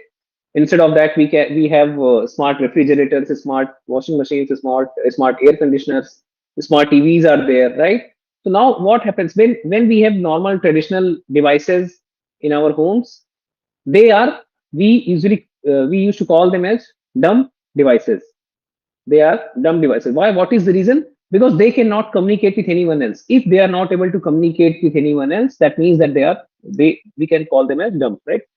But now, as internet evolved, as the network research evolved, the development evolved overall, we got all these devices as smart because now they have this ability to communicate with other devices within the network or outside the network over internet, right? So that's why we call them as smart devices. Now, the problem here is when they start communicating with each other. Let's say there is one smart speaker, the Echo Dot speaker or Google Home speaker, and all that we have this tendency to use them a lot, right, in our homes. So they can communicate with your smart bulbs, right, for proper lighting of your house. Then they can communicate with smart televisions to whether to switch them on or switch them off, something like that. So while doing so, they generate a lot of traffic. Of course, when they communicate with each other, they do that with some sort of network traffic. Some traffic will be generated. And this traffic is not restricted to smart devices. It can be any device. It can be your pacemaker that is there in the heart patients, right? It can be your smart watches that we see everyone is using nowadays, right? So all these devices, they are generating some traffic, and that is used to communicate with other devices within the network or outside the network over internet, right? Now the problem here is when we talk about this network traffic, this is a big challenge. Problem here is this network traffic can be completely, this can be completely in clear text. The problem here is when we talk about clear text network traffic. So if we take this topology, let's say here is your one smart device, here is your another smart device, and both of them are trying to communicate with each other. Let's say with clear text traffic. anyone sitting here, it can capture the traffic. It can easily capture the traffic through attacks like MITM. What is MITM and all? It is very much specific to network security. So I will not go into those details. But MITM stands for basically man in the middle. And so we are assuming here that C is the man in the middle between A and B. Now what C is doing, whatever data A is sending to B, C is able to read that. Whatever data B is sending to A, C is able to read that. Now this is the problem. This tampers the privacy. Why privacy is gone? Why confidentiality is compromised? Because now this data what is being communicated, that is not restricted to only A and B. That is leaking to C as well. So this is the problem. So what researchers did, they came up with new approaches. Of course, we have cryptography, very famous research domain, right? Everywhere we see cryptography is being used nowadays, lightweight cryptography. Then if we have sufficient resource, then of course we can work on high-end cryptographic algorithms. Since we have cryptographic algorithms, we integrated cryptography into network. So we got cryptography plus network. Now what is this cryptography here? I hope quite a few of you are familiar with this. We have a lot of encryption and decryption. Encryption means we encrypt the data so that it is not in clear text. And in case, let's take this same topology again. Let me remove this. Let's take the same topology. If let's say this is the case, again, both of them are trying to communicate, but now the data is encrypted. So let's say a tunnel is created here. Let's say a tunnel is there. Now, if this tunnel is encrypted, even if C captures the data, here, C will not be able to understand what is going on between A and B. It will receive some random string X to A, B, question mark, P, exclamation, 2, 3, 9, X, P, something like this, some random string. So of course, C will not be able to understand what is actually going on between A and B. So this is how we can make sure the confidentiality is not compromised. How to do that? By simply integrating cryptography into the network. And that's why we have nowadays a lot of cryptography domain. I mean, the researchers, they are working on the intersection of cryptography as well as network. Nowadays, since we are focusing our discussion on IoT, so we can say this cryptography is being integrated into IoT devices as well. Only constraint is that these IoT devices, we all know that they have limited resource, limited battery power, right? So we cannot directly deploy any high-end cryptographic algorithm like our RSA, right? We cannot simply deploy them on these resource constrained devices. It will not work, right? I mean, even if it will work, the problem is it will consume a lot of battery power, it will consume a lot of processing, it will drain your RAM as well, right? So we have this restriction.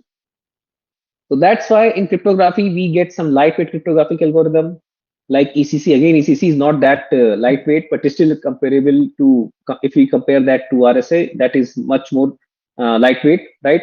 So like this, we have different cryptographic algorithms. So all the researchers who are working in cryptographic algorithm, they can answer this better. What are the types of cryptographic algorithms that we can deploy on IoT? And what was the purpose?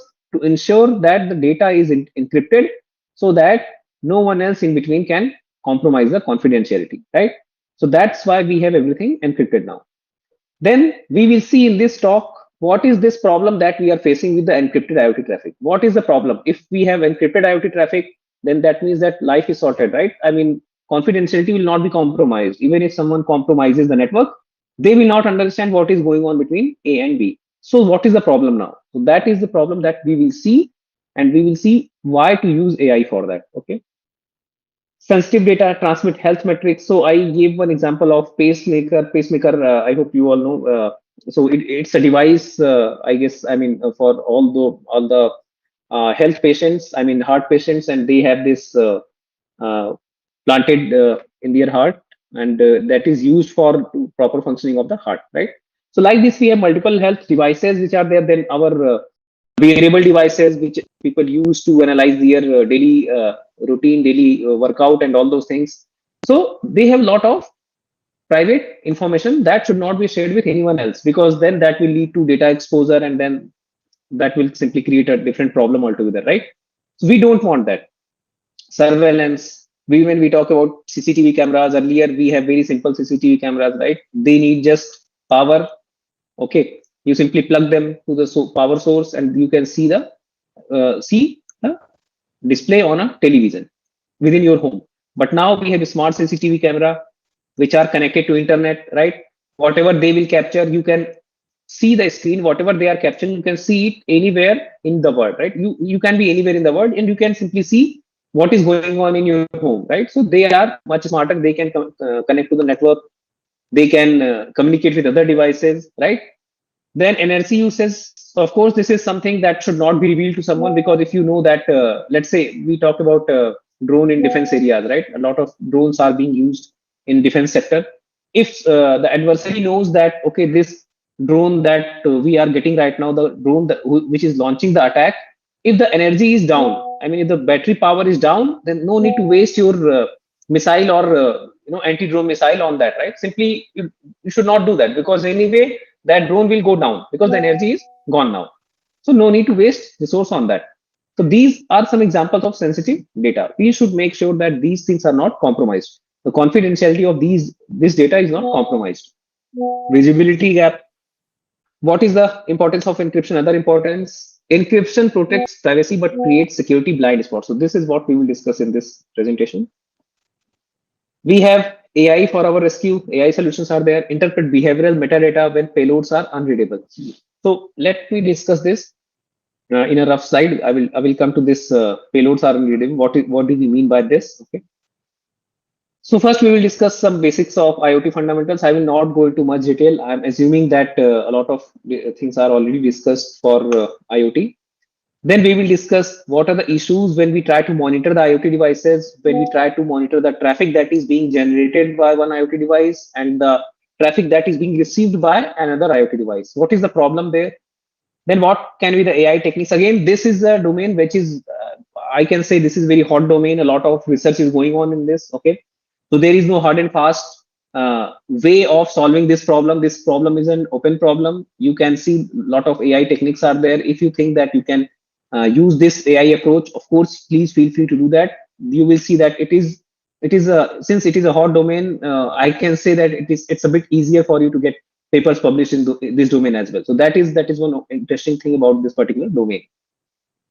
Real world applications, we will try to discuss, if time allows, we will try to discuss some case studies and practical tools.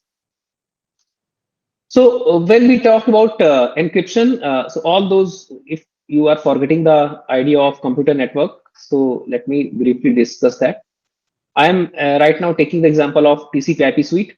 So in that we have 5 layers. We can say first one is physical layer. We can say then data link layer or link layer, then network layer, transport layer, and then the application layer. So whatever we are discussing today, that is part of the application layer. We are not going to focus on these things because they will not be affected. They will not be affected whether we are talking about encrypted traffic or unencrypted traffic. Whatever we are talking about, they will not be affected. Okay, they will be same. For clear text traffic, they will be same. For encrypted traffic, they will be same. What will be changed is this application layer. Okay, because when we talk about a clear text, so I'm not discussing OSI suite right now. So when we talk about clear text, whatever data is generated by, let's say, one application, let's say your web browser itself, okay? Whatever data is generated by your web browser, that will be forwarded to the transport layer. Simply straightforward, no encryption, nothing. But when we talk about the data is to be encrypted, this data, web browser data, will be encrypted first. We have in OSI model presentation session layer, but I'm skipping that. And then this will be forwarded to the transport layer. So please understand this. This is one extra step that we need when we talk about encryption. So if you take one example, if I'm trying to say, send, let's say, hi, how are you? I'm trying to send this information to someone over internet. This is the actual payload. This is also known as payload, or you can call this as a string that is to be transmitted over the network from a computer A to computer B. Okay. So let's draw them here. If we have this computer A and computer B, and we try to send this string, hi, how are you, from A to B. Okay. Now in clear text, this will be forwarded straight away. But when we talk about encryption, this will be encrypted to XT4P2Q, something like this. And when it is in clear text, on top of this, we have transport layer header attached. On top of this, we have network layer header attached. On top of this, we have data link layer header attached, and then physical layer. okay, like this. And when we talk about this encrypted traffic, what will happen? Again, the same thing. On top of this, we have TH. On top of this, we have network header. On top of this, we have data link layer. On top of this, we have physical layer. Now, see the difference. When someone captures this packet, they will see this content. So they will not understand anything. But in this case, when someone captures this packet, they can see the string. So what is this string? This is the application payload. So that's why we are focusing only on the application layer header. Application layer data, also known as application payload. In this case, that is clear text, so anyone can read this. In this case, it is encrypted, so others can read this. But the problem is they cannot make any sense out of this, right? Because that is there is no meaning to this, right? So what is IoT? Now we have discussed some very basic things about encryption. How does this encryption happen in a network?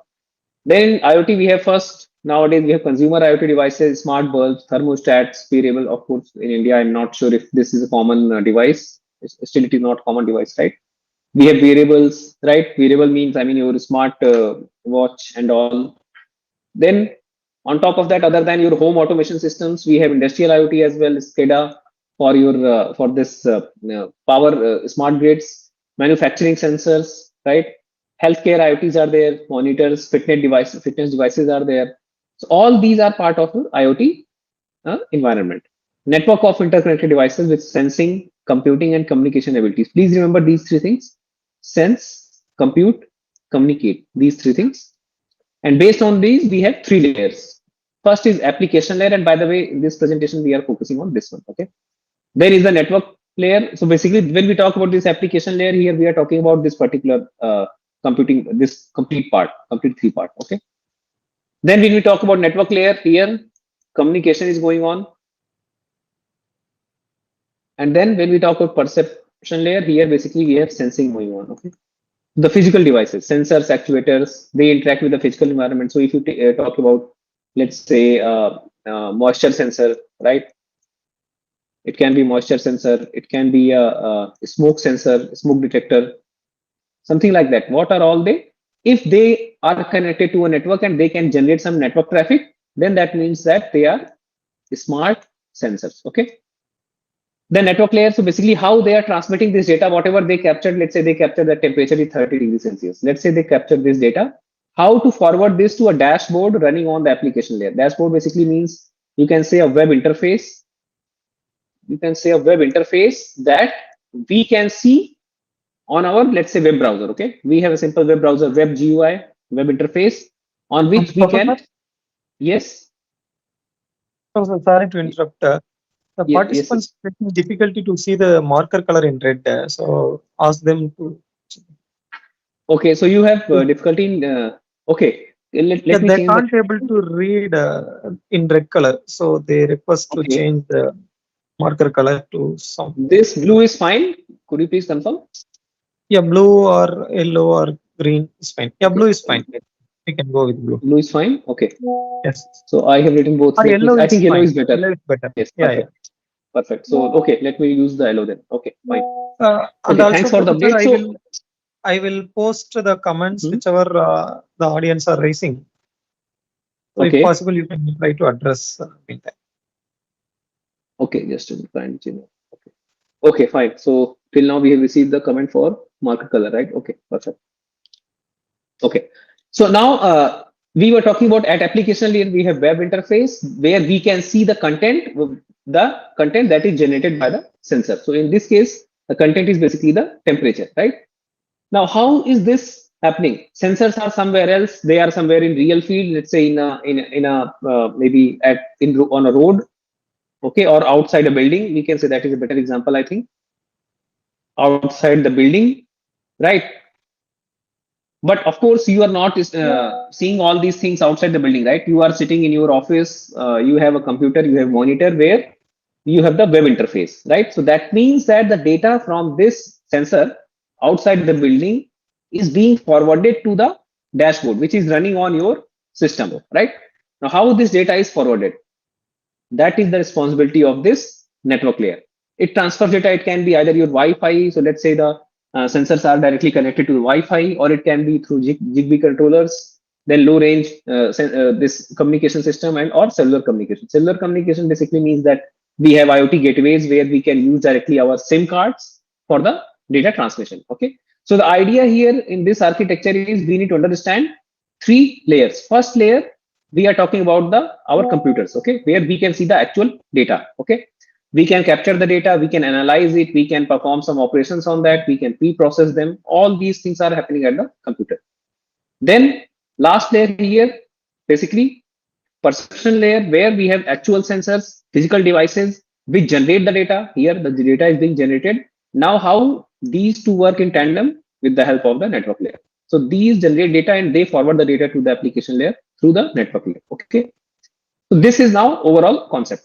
Now we will focus how the traffic is encrypted at application layer, and then how it is difficult for us to find out the issues at the network layer in case the traffic is encrypted. So till now we have seen the advantage of using encryption. The advantage was that confidentiality was ensured, right? Confidentiality was ensured. Okay, this is the advantage of using the encryption. So what is the problem now? And this is what we will see in this presentation. So this, I hope all of you know, that it ensures that the privacy is maintained and all those things. So what is the problem now? And that's what we will see. And coming to this communication protocols, when we talk about this network layer, we have different communication protocol. Depending on the requirement, we can have different ways through which we can communicate. Most popular protocols are, I think I missed one. One is basically AMQP. Okay, I'm forgetting the complete word. I think it's message queue protocol, advanced message queue protocol, if I'm not wrong. Okay, message queue telemetry transport protocol, then CoAP. So basically these two are based on TCP. Okay, transport layer protocol. TCP is used for these two application layer protocols, MQTT and AMQP. But when we talk about CoAP, it uses UDP. Okay, so now the idea is all these protocols, they can have encrypted traffic. Okay, we can have HTTP and HTTPS also that we see in our normal computers. But the problem is HTTP and HTTPS, they are not lightweight. They are quite heavy protocol. Okay, they were designed for our normal computers. Okay, when these protocols were developed, HTTP now, I think it was 1990s, if I'm not wrong, the 1.0 version. Okay, now we are using HTTP 3, but I'm talking about HTTP 1.0. At that time in 1990s, of course, we didn't have anything related to IoT, right? At that time we have, okay, so we, in between I got some questions. I will come to these questions just a minute. Let me finish this part. Okay, so in 1990s, there is no concept of IoT. At that time, we have only concept of the concept of only normal computers, and at that time, HTTP worked very well. Even today, also HTTP is working very well. But there is a huge limitation to that. It cannot work on very resource constrained devices like our IoT devices. So for that purpose, we have things like MQTT, we have things like CoAP, and all those who are interested, you can read about AMQP also. Okay, these three protocols. These are the major protocols basically which are being used. Okay, so these are the some communication protocols. Now let me see the questions just a minute. Which encryption model is used for tunnel? So as I said, depending on what is your requirement, so we can use ECC also for the encryption. And by the way, this is not a tunnel like VPN, right? Here we don't create the VPN. Here we simply create the encrypted content and we forward that to the receiver. Okay, there is no actual tunnel that is being created between the sender and the receiver. Then please explain future scope challenges. Okay, I will come to that. How to identify network traffic attacks. So again, this network traffic attack, till now we have discussed MITM. If you want to detect MITM, we have to work on things like ARP poisoning detection. Okay, that is altogether different topic, by the way. Since you asked, I'm mentioning that. All those who are interested, you can read about this ARP poisoning detection. Okay, but that has nothing to do with IoT. Okay, can we use a network security algorithm for this encrypted data? So yes, we are using network security algorithms, right? So all these cryptographic algorithms, they are used for encryption only, right? We are using them for the encryption, and at the same time, at the receiver side, we are using them for the decryption as well. Okay, I hope that answers the question. If I couldn't understand, you can rephrase the question. Which algorithms can apply for this medical IoT encrypted? data set. Now we have, so all those who are interested in this, since my domain is not medical IoT healthcare devices, but all those who are interested, I will tell you what you can do. You can refer to NIST. Please go through this. This is one important topic, by the way. NIST Lightning cryptographic algorithms. By the way, all the researchers who are working in healthcare domain, they are using these cryptographic algorithms frequently. Okay, they are working a lot on these cryptographic algorithms. So if you go through this, simply Google this. So NIST, what it does, it conducts some contest where they select lightweight best cryptographic algorithm. So like Crystal Kyber is one. I can recall one right now. Crystal Kyber is one. Then like this, we have multiple cryptographic algorithms. I think Mac Elise or something. I'm not sure if this is the exact name. But like this, we have cryptographic algorithms which can be used for light IoT devices, the resource constraint IoT devices. So when we talk about medical IoT devices, since they are resource constraint devices, we can ensure that we can use these cryptographic algorithm for the encryption. Of course, make sure you don't use RSA for them. You cannot use them, right? So just go through this. Simply search on Google NIST lightweight cryptographic algorithm, the top 10 cryptographic candidates. Okay, you will see a list of algorithms that you can use for encryption. And by the way, these all are open source. Okay, these are not proprietary cryptographic algorithms. These all are open source. You will get the code for this. You will get complete guide on how to implement this cryptographic algorithm on your devices, how to execute them. You will get complete detail of all these. Okay, they are not proprietary. I mean, they are not from any particular organization. Okay, they are completely free. Okay.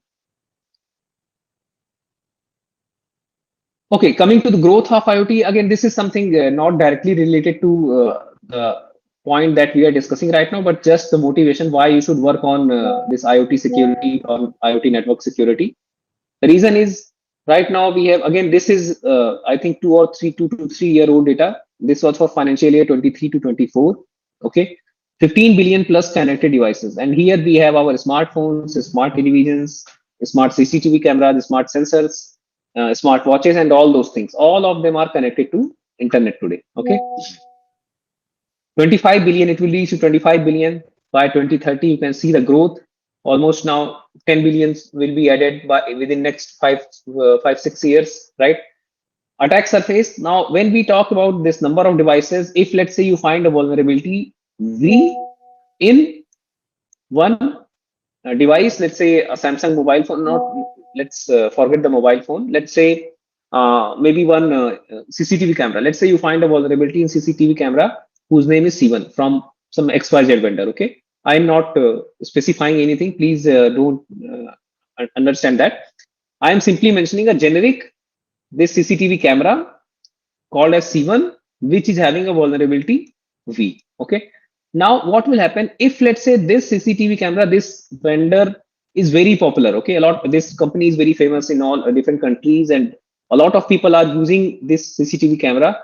Then of course the attack surface will increase because this vulnerability V will exist in all those devices. So if let's say 10 million CCTV cameras are being used, 10 million C1 cameras are being used in the world, that means that all of them are vulnerable to this vulnerability V.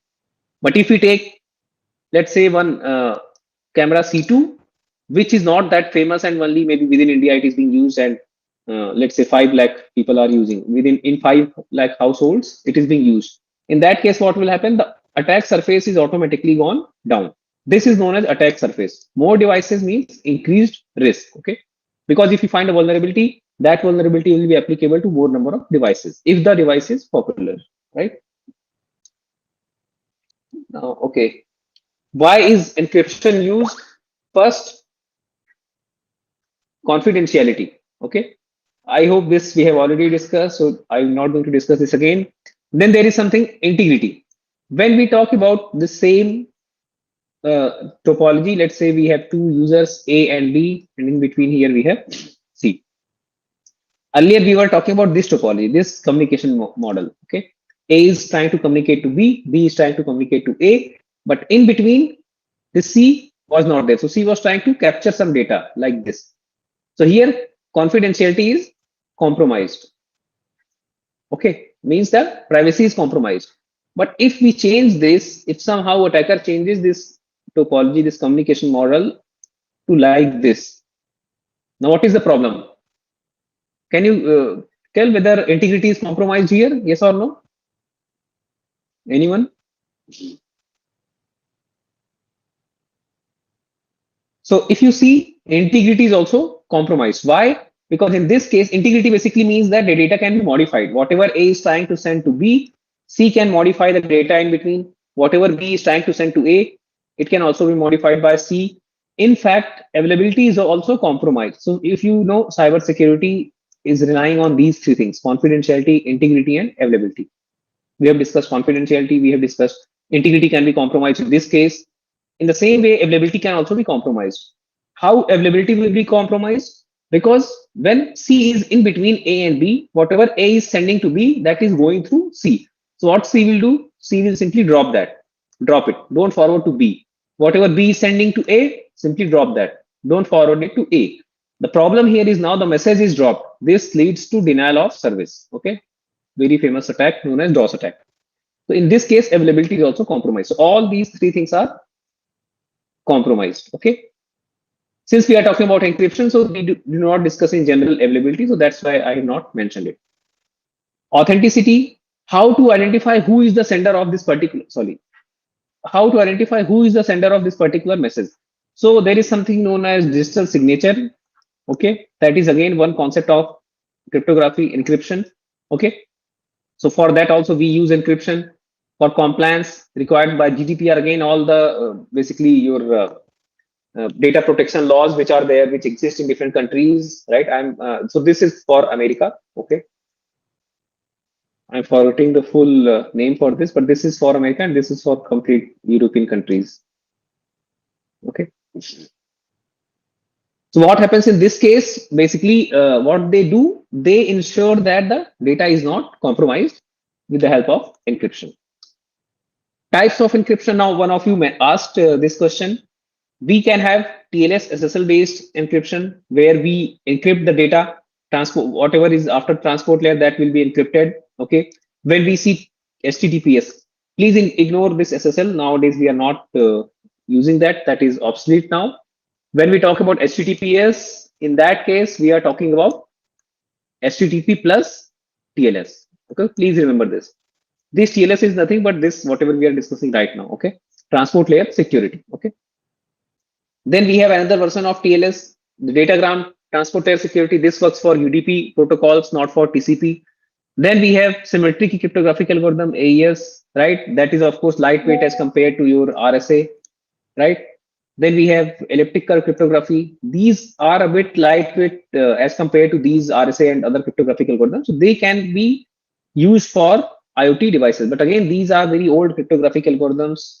So we have much better algorithms than these nowadays. As I mentioned, if you search for NIST lightweight cryptographic algorithms competition or the contest, you will see the winner, second runner up, first runner up.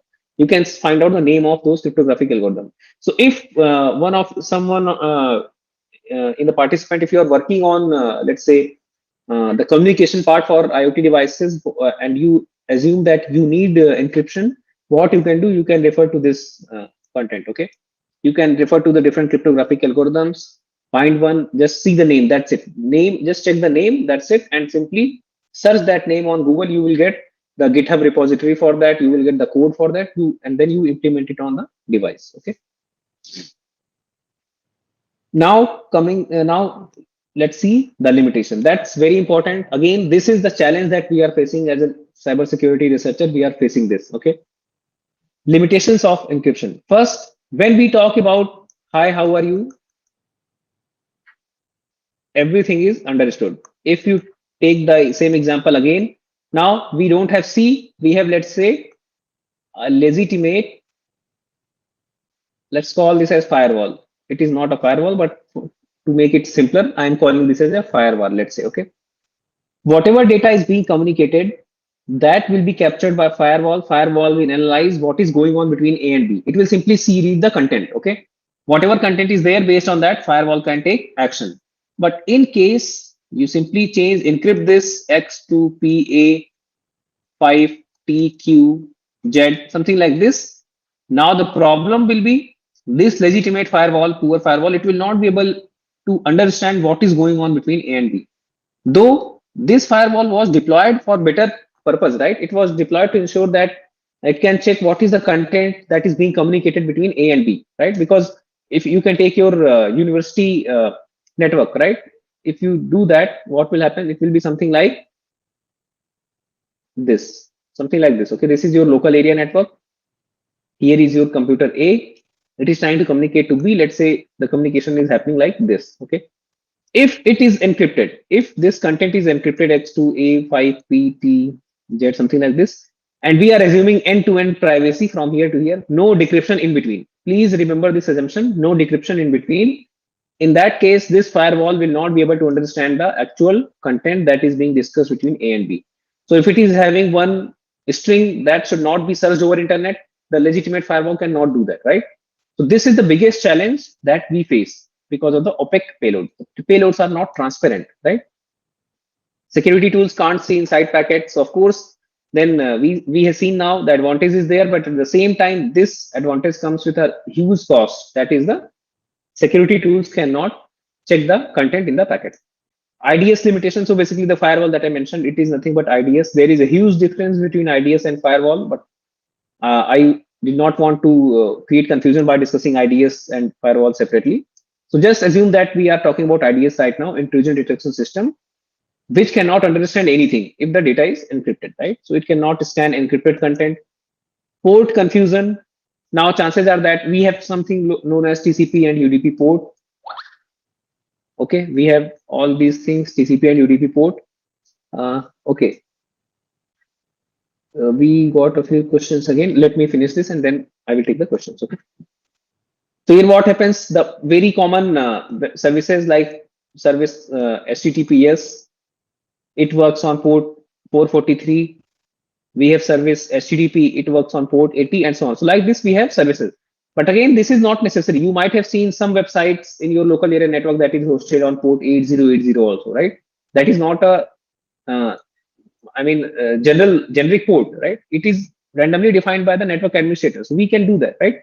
So of course, with the help, because of this, we cannot identify which service we are capturing the packets from. Okay, it is very difficult. So one thing that we can rely on is the content of the packet. But since now we are talking about the encrypted content, we cannot read the content also. So that is the limitation of the encryption. Let's see the questions. Need how to avoid uninterrupted traffic. How to avoid uninterrupted traffic. So I'm not able to understand your question, Chiranjeevi. I'm not sure if, what are you trying to ask? Could you please rephrase the question? Meanwhile, I will check the other questions. So Miguel is asking any technique for detecting those attacks. So yes, we have a lot of techniques. We have IDSs based on your support vector machines. We have IDSs based on federated learning, right? They can analyze the different features of your packet. We will discuss the feature in a minute, just a minute, okay? And based on that, we can take actions. Which layer is most likely to be attacked and why? Now, the problem here is, so surprisingly, there is no single layer in the OSI model or the TCP IP model that is most likely to be attacked. Most of the attacks that we see nowadays are based on application layer because it is easier for us to launch the application layer today. Network layer and transport, a lot of attacks have already been done in the past, because of which they are very well robust now. Okay, it is very difficult to find attacks against network layer and transport layer. So TCP, again, a lot of attacks were found in the past, in 1990s, in early 2000. Okay, so now that is completely patched. You cannot launch those attacks.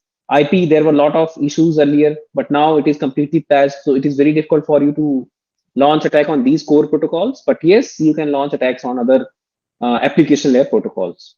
So in a nutshell, if I say, if I want to answer this question, I can say that you can refer to the application layer because that is the easiest target for the attackers nowadays. So Rajesh is asking, CNS, we are using so many algorithms like RSA, CC, Diffie, Hellman. Okay.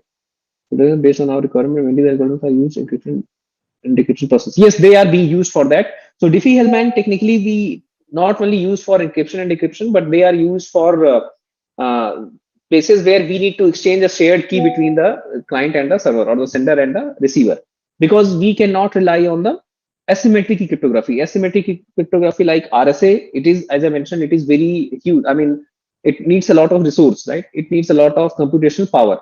So you cannot rely on that. Then can you rely on the symmetric key cryptography like DES, AES? Yes, you can rely, but the problem is the key distribution is a difficult thing, because encryption and decryption is happening with the help of the same key. So how to distribute this particular key? And that is where Diffie-Hellman key exchange come into picture. Okay.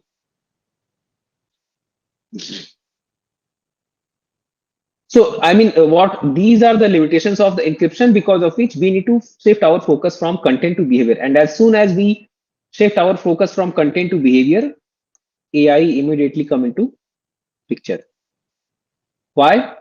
Because when we were able to see the content, there is no need to check, implement, no need to, I mean, deploy AI algorithms, right? AI algorithms, of course, they need a lot of extra burden. They come with their own extra overhead, right? You need to execute them on computer. Again, a lot of processing power is needed for that. So if there is no need to implement AI, why to implement AI, right? So when we have only content, based on content, you can identify whether this is attack or this is normal, then there is no need to deploy AI algorithms. You simply see the content. If content is XYZ, declare this as attack. If content is ABC, declare this as normal. That's straightforward. No need to deploy AI algorithms. But as soon as the content is now encrypted, so we lose our access to the content. So we have to focus on something known as behavior. How the traffic behaves, how many packets are being transmitted. Please understand the difference. Content and behavior. Content is, hi, how are you? Behavior is, what is the size of this packet? When this packet, the first packet was sent, when the last packet was sent, what is the inter packet time? I mean, when the first packet was sent, when the second packet was sent, what is the difference, time difference between these two? Okay. How many packets were sent? How many bytes were sent? How many bytes were received? All these are what? These all are features in behavior. And these are the features which are used by the AI algorithms to detect the anomalies. So one of you asked what I can mention here. First, size of the packet, because if you encrypt the packet, the size will not be encrypted, right? Size will not be encrypted. You can still find out the size of the packet. Yes or no? Then what else? Inter packet arrival time. When, sorry, inter packet arrival time, when the first packet is received, when the second packet is received, what is the time difference between these two, and so on. How many packets? We can say number of packets. Like this, we can have multiple features. A lot of features are possible. Okay, let me write it here. Then we can have, let's say, what else did we discuss? Okay, number of bytes transmitted. Now, even if the data is encrypted, we still can access all these things. Okay, number of bytes received, all these things. So I'm giving this 5 example. Like this, we can have multiple features. It is not a comprehensive list where we can have only 5 features, but we can have multiple features, right? These features are given as input to the machine learning algorithms, and then the machine learning algorithms, they try to find out the anomaly. Now, how accurate is this? Of course, there is a huge challenge to get a good accuracy. It is very difficult to get good accuracy.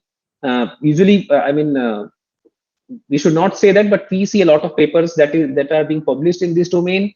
We see they are getting good accuracy, but the problem is either the data set is very small, or that is not in real time. If you try to deploy that in real time, you will see the accuracy immediately goes down. And if you try to increase the accuracy, if you try to increase the performance, you will see that it will not be able to detect the attack in real time. It will take a huge amount of time to detect the attack, and by that time everything will be gone, right? This is the biggest challenge in network security. You need to detect the attack in real time. You cannot say that I will detect this attack after every half hour. You cannot do that. Within half hour, a lot of things can be done, right? Attacker can do a lot of things. So that is the biggest challenge. You need to find the trade-off between the accuracy, and you need to find the trade-off between accuracy, and second thing is the real-time detection. Okay.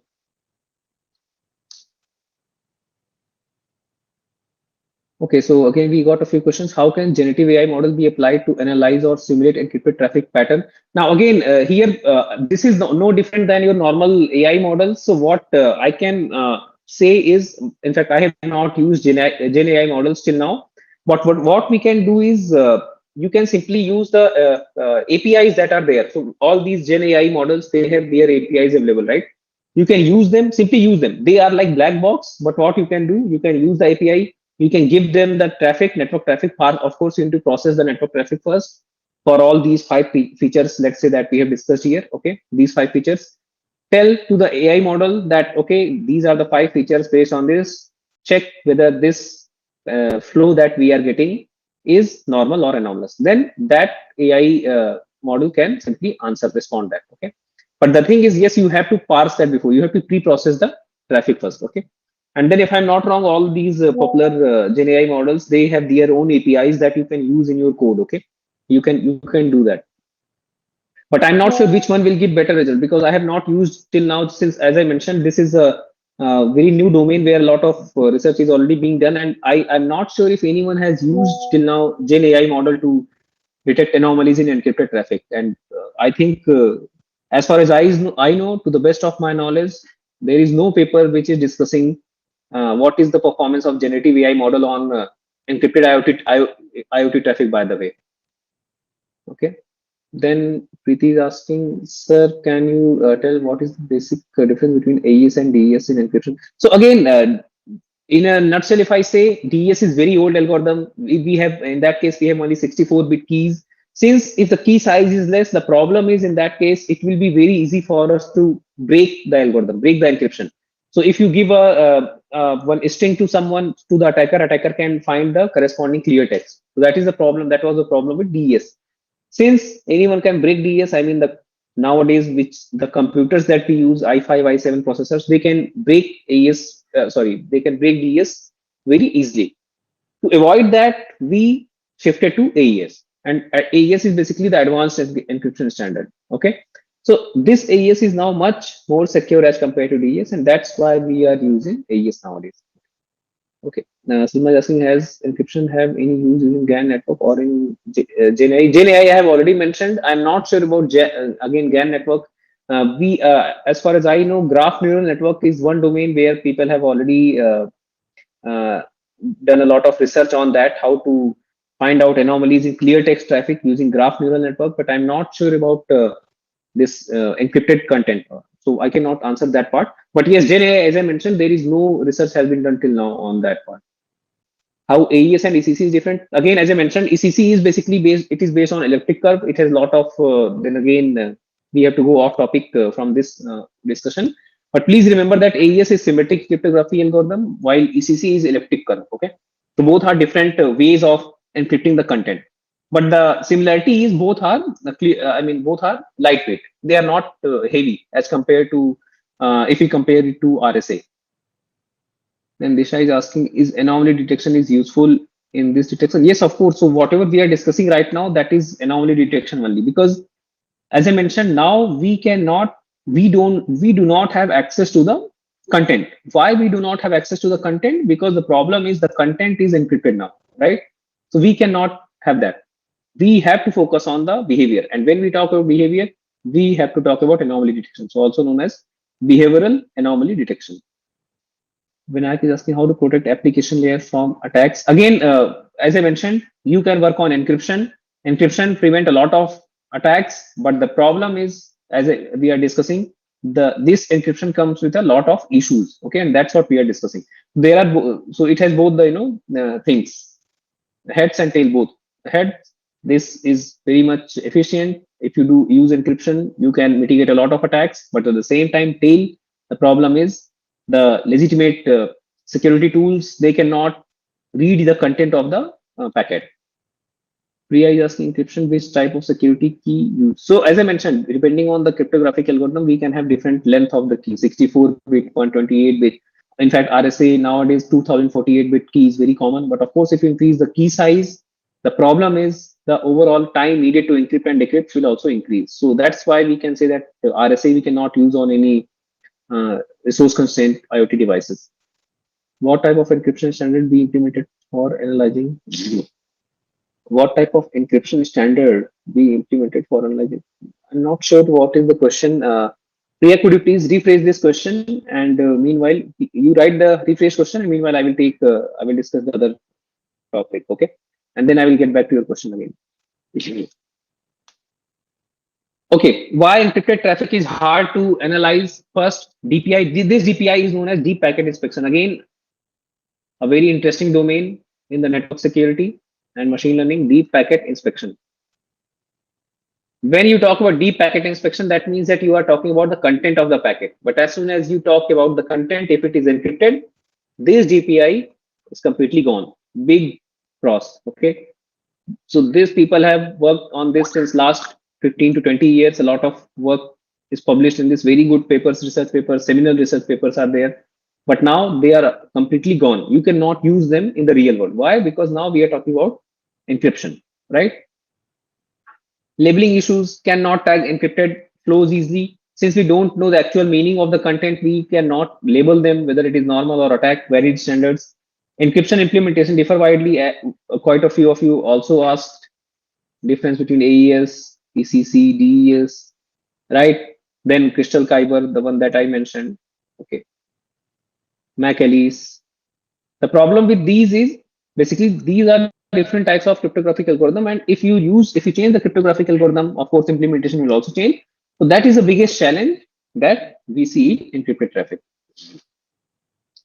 If we talk about IoT specific challenge, now we are talking about the intersection of IoT and the machine learning, IoT network traffic and machine learning. Okay. Device behavior, it varies under normal load. Let's say the resource consumption is quite normal right now. Okay, you have the IoT sensor is having a good amount of RAM available, good amount of processing power available. It will work differently, and when the battery will go down or the processing power is not available that much, then it will behave differently. That is the problem. Protocols, they are not standard. I mean, it can be proprietary also. Any vendor, let's say new vendor comes into the market, they develop their own type of sensor that will use its own protocol for communication. So since that is not a standard, so we cannot create a detection or mitigation algorithm that will work for all the cases. That will not work, right? Because different sensor will behave differently. Monitoring, no agent based options are there, because we will discuss this in predicted learning. Firmware updates change baseline. As soon as you change the firmware, you will see that whatever data you have collected for training right now, that will not work for the future now for testing, because now the traffic behavior is changed. As soon as you update it, update the firmware, update the hardware, then immediately the behavior will change, or the traffic type that is being generated will be changed. Now the consequences of these blind spots because of the encryption, since encryption is there, so because of that we have a lot of blind spots in network. Hidden threat, actors operate under encryption. So let's say a malware is there, right? Malwares have their own signatures, and if the signature itself is encrypted in the packet, how will a firewall or how will an IDS detect that? It will not be able to do that, right? And that is the biggest problem that is faced in this case. Okay. Lateral movement. I believe a few of you have, most of you have heard about these worms. They replicate themselves. Let's say one computer in the network is corrupted with a worm. What will happen? It will be replicated to all the other computers within the network. Okay, and because of that, what will happen? Just a minute. Okay, because of that, what will happen? In that case, all these systems within the network will be simply affected due to this worm. Okay. Weak detection. If we cannot read the content, of course, the detection will be very weak. Now comes the question, why use AI? Because till now we have discussed that content we cannot access, we can no longer access now because of encryption. If you don't use encryption, then the complete altogether different types of attack will be there, right? So to avoid that, we use encryption. But now again, the same problem, if we use encryption, a lot of other types of attack will come. How to detect those attacks now? So there AI comes into picture. We have pattern recognition. So what we will do, we will capture some traffic, train that basically on 5 features that I mentioned. Okay, we will train machine learning models based on those 5 features. Let's say, again, this can be more than that, but I have taken the example of 5. Okay. And then based on that, we can test the incoming traffic during the testing phase. So this is the easiest way, pattern recognition based on these features. Statistical analysis, here there is no need to use the machine learning algorithms. We can use techniques like, please, if you are interested, you can note it down. All these things are I mean, very hot domain, and a lot of people are have started working on this. Okay, Hellinger distance. Hellinger distance again. This is very old. I mean, this is very old way of detecting anomalies, statistical anomalies. Okay, you might have heard about Euclidean distance. All these are what they are statistical abnormality detection techniques. Okay, then part of this is anomaly detection. Okay, identify outlier and malicious behaviors using either pattern recognition or statistical analysis. Then how this AI works for network security? We have, of course, like other cases, we have pipeline. First, collect data.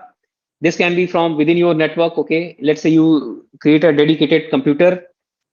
You have a dedicated computer in your network that can capture the complete traffic. So this will capture the complete traffic. Now, how to capture the complete traffic? We have a tool. I will mention the name. You can read this out. What is this TCP dump? Okay. This is one tool that can be used to capture the network traffic. It can be clear text network traffic. It can be encrypted network traffic. You can capture this. Once you capture this, what you need to do? You need to perform the feature engineering. Find out what features you need to detect anomalies. Okay. So I hope there are you guys know ways how to find out the best features out of one data set, right? All those things we can perform feature engineering to find out which are the best features. Now, for this, we have already a few papers which mention what are the best features, okay, that we can capture to detect anomalies with better performance, with better accuracy. Once you work on the feature, you train the model. Okay, it can be either supervised machine learning algorithm or unsupervised learning. Unsupervised is much more popular. I would say again, you can argue on that, but I think unsupervised learning is considered as more popular in machine learning, in network security. The reason is they have this tendency to detect zero-day attack also. So what will happen in this case? You train them with the normal traffic. That's it, just normal traffic. Whatever they will receive in the testing phase, if that is abnormal from whatever they have been trained with in the training phase, they will immediately detect that as attack, right? So anything other than normal, they will consider that as attack. So it's a bit easier because it is very difficult to find data sets in network security, right? So supervised algorithm, it is very difficult to do the labeling to find out which is what attack or and something like that. Okay. Inference, then you try to deploy that. Deploy basically means that now you have to focus on two things: real-time detection plus performance. Okay, it is not like you try to detect the attack immediately within 30 seconds, but you will get the performance of, let's say, 30% accuracy only. Okay, I'm just giving an example. And then it is not like you can say it will take 30 minutes and it will give you 99% accuracy. You cannot rely on that as well, right? So you have to make sure that there is a trade-off between these two things, these two parameters: real-time detection and the performance metrics. What can be analyzed? Packet size. We can analyze this. We can identify the time when we receive different types of packet. What are the protocols? Again, all these fields are present in the packet itself. So we can analyze this. This is not present in the content. Okay, so we can have access to all these things. Connection sequence. So something known as three-way handshake in computer network. We have something known as three-way handshake. Then after that, packets transmitted. In this, we can have multiple types of packets: A, B, C, D, and so on. And then after that, the FINAC. Basically, the connection is terminated. So we have something like three-way handshake, then A, then B, then C, then D, then FINAC. So you can say this is an event sequence that is generated now. Okay. If your event sequence is disturbed in the testing phase, you can say that there is something wrong in the flow, right? So this is one way of finding out the anomaly. Behavioral fingerprint, again, all these, when you establish the connection, we have fingerprints set up in log files, right? In log files, we can see a lot of different logs are appended, different events are appended to that. We can rely on that also. We can find out anomalies in them as well. Now, what AI models can be used? One of you asked. So again, this is not a comprehensive list. It's up to you which one you want to use, depending on what type of anomaly you are trying to detect. One of this can give you good result. One of them will not give you the good result. Okay, so you can try them. SVM. quite a few work has been published on support vector machines, decision trees. Again, it is very easy to detect using decision trees. But now, when we talk about encrypted traffic, it is not easy to get good accuracy with the help of decision trees. Okay, random forest, clustering algorithms. Again, most common one, most popular one for network security for encrypted traffic, autoencoders, isolation forest. Then for deep learning, LSTMs, CNNs, reinforcement learning, adaptive responses. So all those who are working in the machine learning domain, this is for you. You can go through this, try to find out one data set. Okay, try to implement these algorithms and see how much result you are getting, how much accuracy you are getting. The idea is basically the main motivation, the main novelty of your work will rely on what type of features you are extracting from the traffic. Okay.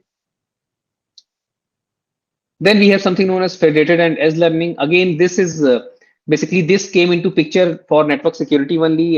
You'd be surprised to know that because sometimes we don't want to reveal our data to some centralized location, right? We simply don't want that. So what usually happens, the sensors they can have their own data, and based on that they can decide whether it is normal or anomaly. So that's why we have this federated learning. Again, very new domain. Very few research has been done on this for encrypted IoT traffic. Edge learning, again this is part of basically federated learning, where we try to take decision on the edge devices itself. We don't want to forward that data to the a central device first. The all data will be accumulated there, and then based on the complete data some decision will be taken. So in that case privacy will be compromised. So to avoid that, we have the federated learning concept. If we talk about, so I think we don't have time for this. Okay, let's try to discuss this smart home case study. Infected smart TV. So here, let's say we have one smart TV in our home, right? All of us have smart TV nowadays, right?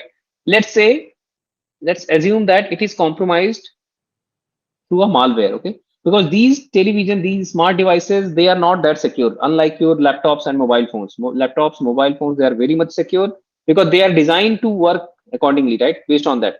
But television is designed to just to show you some audio video, right? That is, the purpose was different. So when the vendors developed the smart TVs, they don't rely much on the security part. They see just the performance part.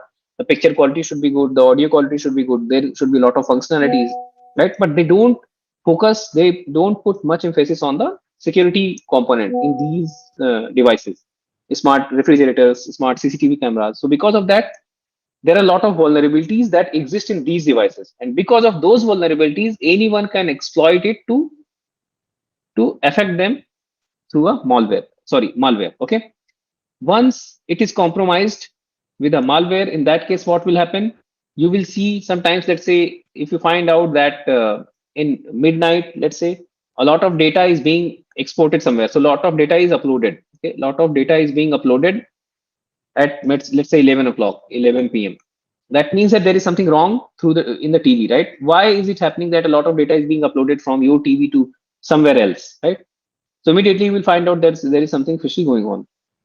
Pattern detection, all these things can be analyzed with the help of AI, and this is what we call this as behavior. Okay, behavioral analysis. AI identifies abnormal volume, timing, no decryption needed, because now we are talking about the statistics.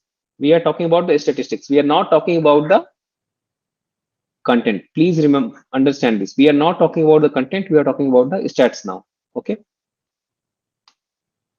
If we talk about healthcare, IoT case study, we have ECG monitors, right? What is their responsibility? Basically, they ensure that all the stats or the vital stats of the patient is fine, right?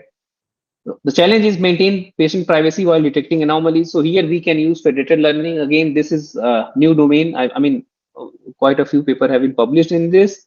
But again, if we change the data set, chances are that the algorithms will not give you good result. So what will be your contribution if you work in this domain is you first have to create the data set. So if you let's say visit a hospital, or you are working in collaboration with a hospital, try to get the data set, okay, and then try to work on that. Then try to deploy different cryptographic algorithms to find out whether they will work. I mean, they can give better accuracy or not. Okay. So since we want to ensure that privacy is not compromised, what we can do, we can deploy federated learning. Okay. So that the anomaly, the can be detected at ECG monitors itself. There is no need to forward. So let's say multiple ECG monitors are there. All of them will be forwarding the data to this central database. This is a central database. This is not needed. This should not happen. In that case, the privacy will be compromised of all these patients here, here, here, and here. Instead of that, what can be done? Action can be taken. I mean, the detection can happen here also, here also, here also, here also. And then based on that, some cumulative decision can be taken. Okay. Then we have industrial IoT case history environment. So factory with a lot of programmable logic controls and human machine interfaces. Okay. Here, there is something known as SCADA, again related to smart grid. If you see, you will see a lot of issues that is happening. And when we talk about current this word affair, where we see that lot of we don't have good relationships with a few countries where our smart grids are can be compromised. A lot of issues are there in our smart grids in India, and people in our adversarial countries, the countries which are adversary to us, they are trying to launch attack on these smart grids, and that is the biggest challenge that Indian government is facing. The smart grid infrastructure, a lot of issues are there, and they are trying to mitigate them. They are trying to detect the vulnerabilities to find out different types of attacks. And for that, we have this case history of on industrial IoT. Okay. Attack, so environment factory with PLCs and HMIs, attack abnormal control messages sent to machinery. All models, AI models detects deviation from learned state machine transition. So machine transition is nothing but your event sequence analysis only.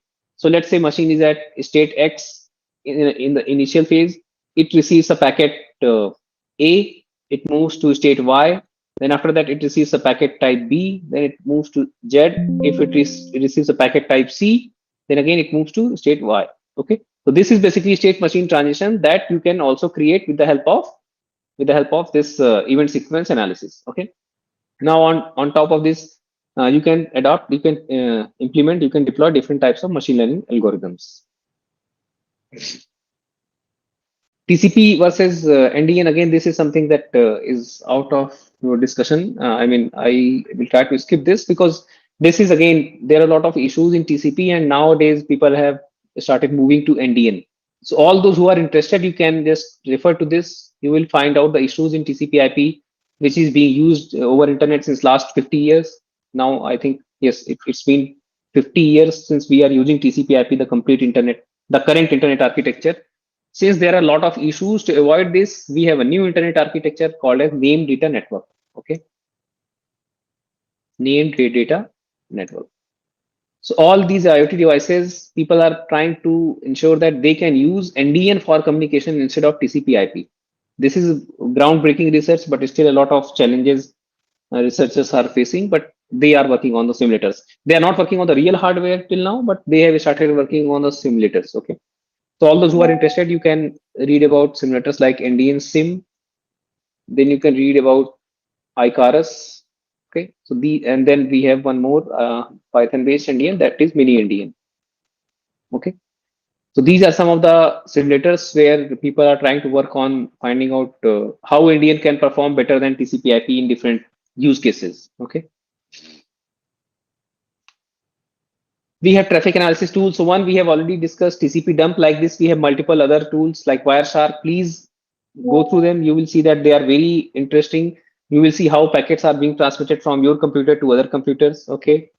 Wireshark is a bit easier because it is a GUI, but the problem is it cannot capture a lot of packets. But TCP dump, this is a command line based tool. So it can capture huge sizes also, 10 GB, 15 GB, depending on how much space is there in your hard disk. It can capture large PK files also, but this one cannot capture large PK files. It will consume your whole RAM otherwise. Okay. We have public data sets. Now, again, this is not a comprehensive list. Now we have a lot of other data sets also. In custom data sets, we have quite a few recently published data sets in 24 and 25 from the CI/CD itself. Okay. For ransomware, for encrypted malware, traffic analysis, all those things. AI development framework, again, I think a lot of you have already worked on this. Deep learning, you might have worked on TensorFlow, PyTorch, okay, for complex pattern recognition. So I'm not discussing these part. I guess Given one problem statement in network security, that is the encrypted network, you can deploy all these things. What are the research challenges that we face as a researcher in this domain? First is label scarcity. There is the data set is not readily available. Okay, whatever data sets we have, there are a lot of issues with them. It is not like if we have 10 data sets, all of them are good to go. Okay, there are a lot of issues with them. Okay, lot of challenges are there. Real time constant, one very important. This is the most important, by the way, the one that we face. If you try to make sure that the detection should happen in real time, your performance will degrade exponentially. Okay, that is true. If you can ensure that the detection is happening in real time with very good accuracy, that will be the best novelty. Okay, device diversity, behaviors vary significantly across devices. This we have discussed. Depending on how much power do we have in IoT devices, based on that they can perform differently. Okay, they can behave differently. If you update the firmware, then also the behavior will change, right? Because of this is the biggest challenge, to create a training data set. Privacy trade-off. So here, if you want to work on federated learning, it is very difficult to get very good accuracy, because now we have very restricted amount of data on which we want to take some decision, right? So that's the biggest challenge. If you want to maintain privacy, your performance will be compromised a bit. Okay, so you have to find out again the bottle trade-off between these three things. Now, real time,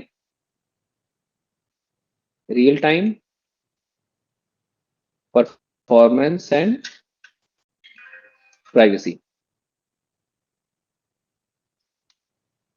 Coming to future directions, explainable AI.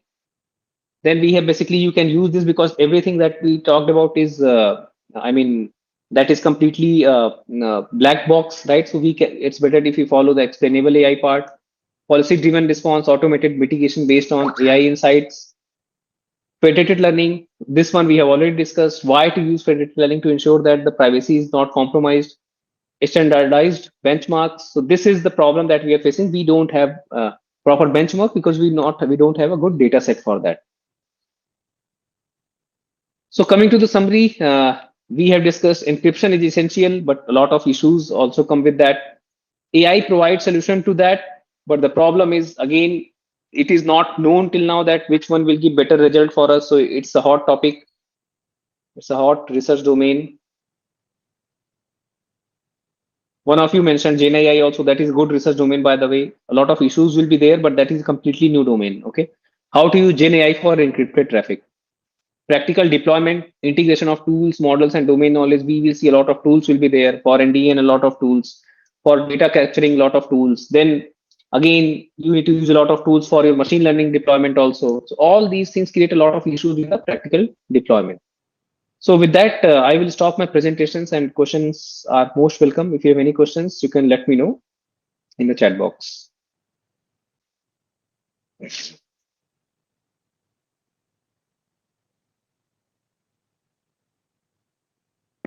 Any questions? Okay. Okay, can't we use already available data from MIT BIH? I'm not sure if basically you have this network traffic data present in MIT BIH. I'm not sure about that. They have normal data set. We do not have network traffic in them. Okay. So if you want to work on network traffic, then you have to download basically a data set where actual network traffic will be there. And by the way, network traffic is in format of PCAP file. Okay. Please remember that. Okay.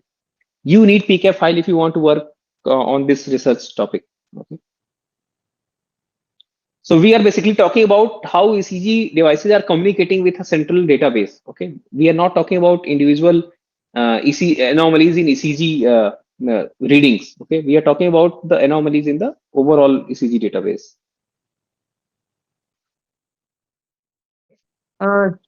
Nikhil sir, no more questions, which was being posted in YouTube.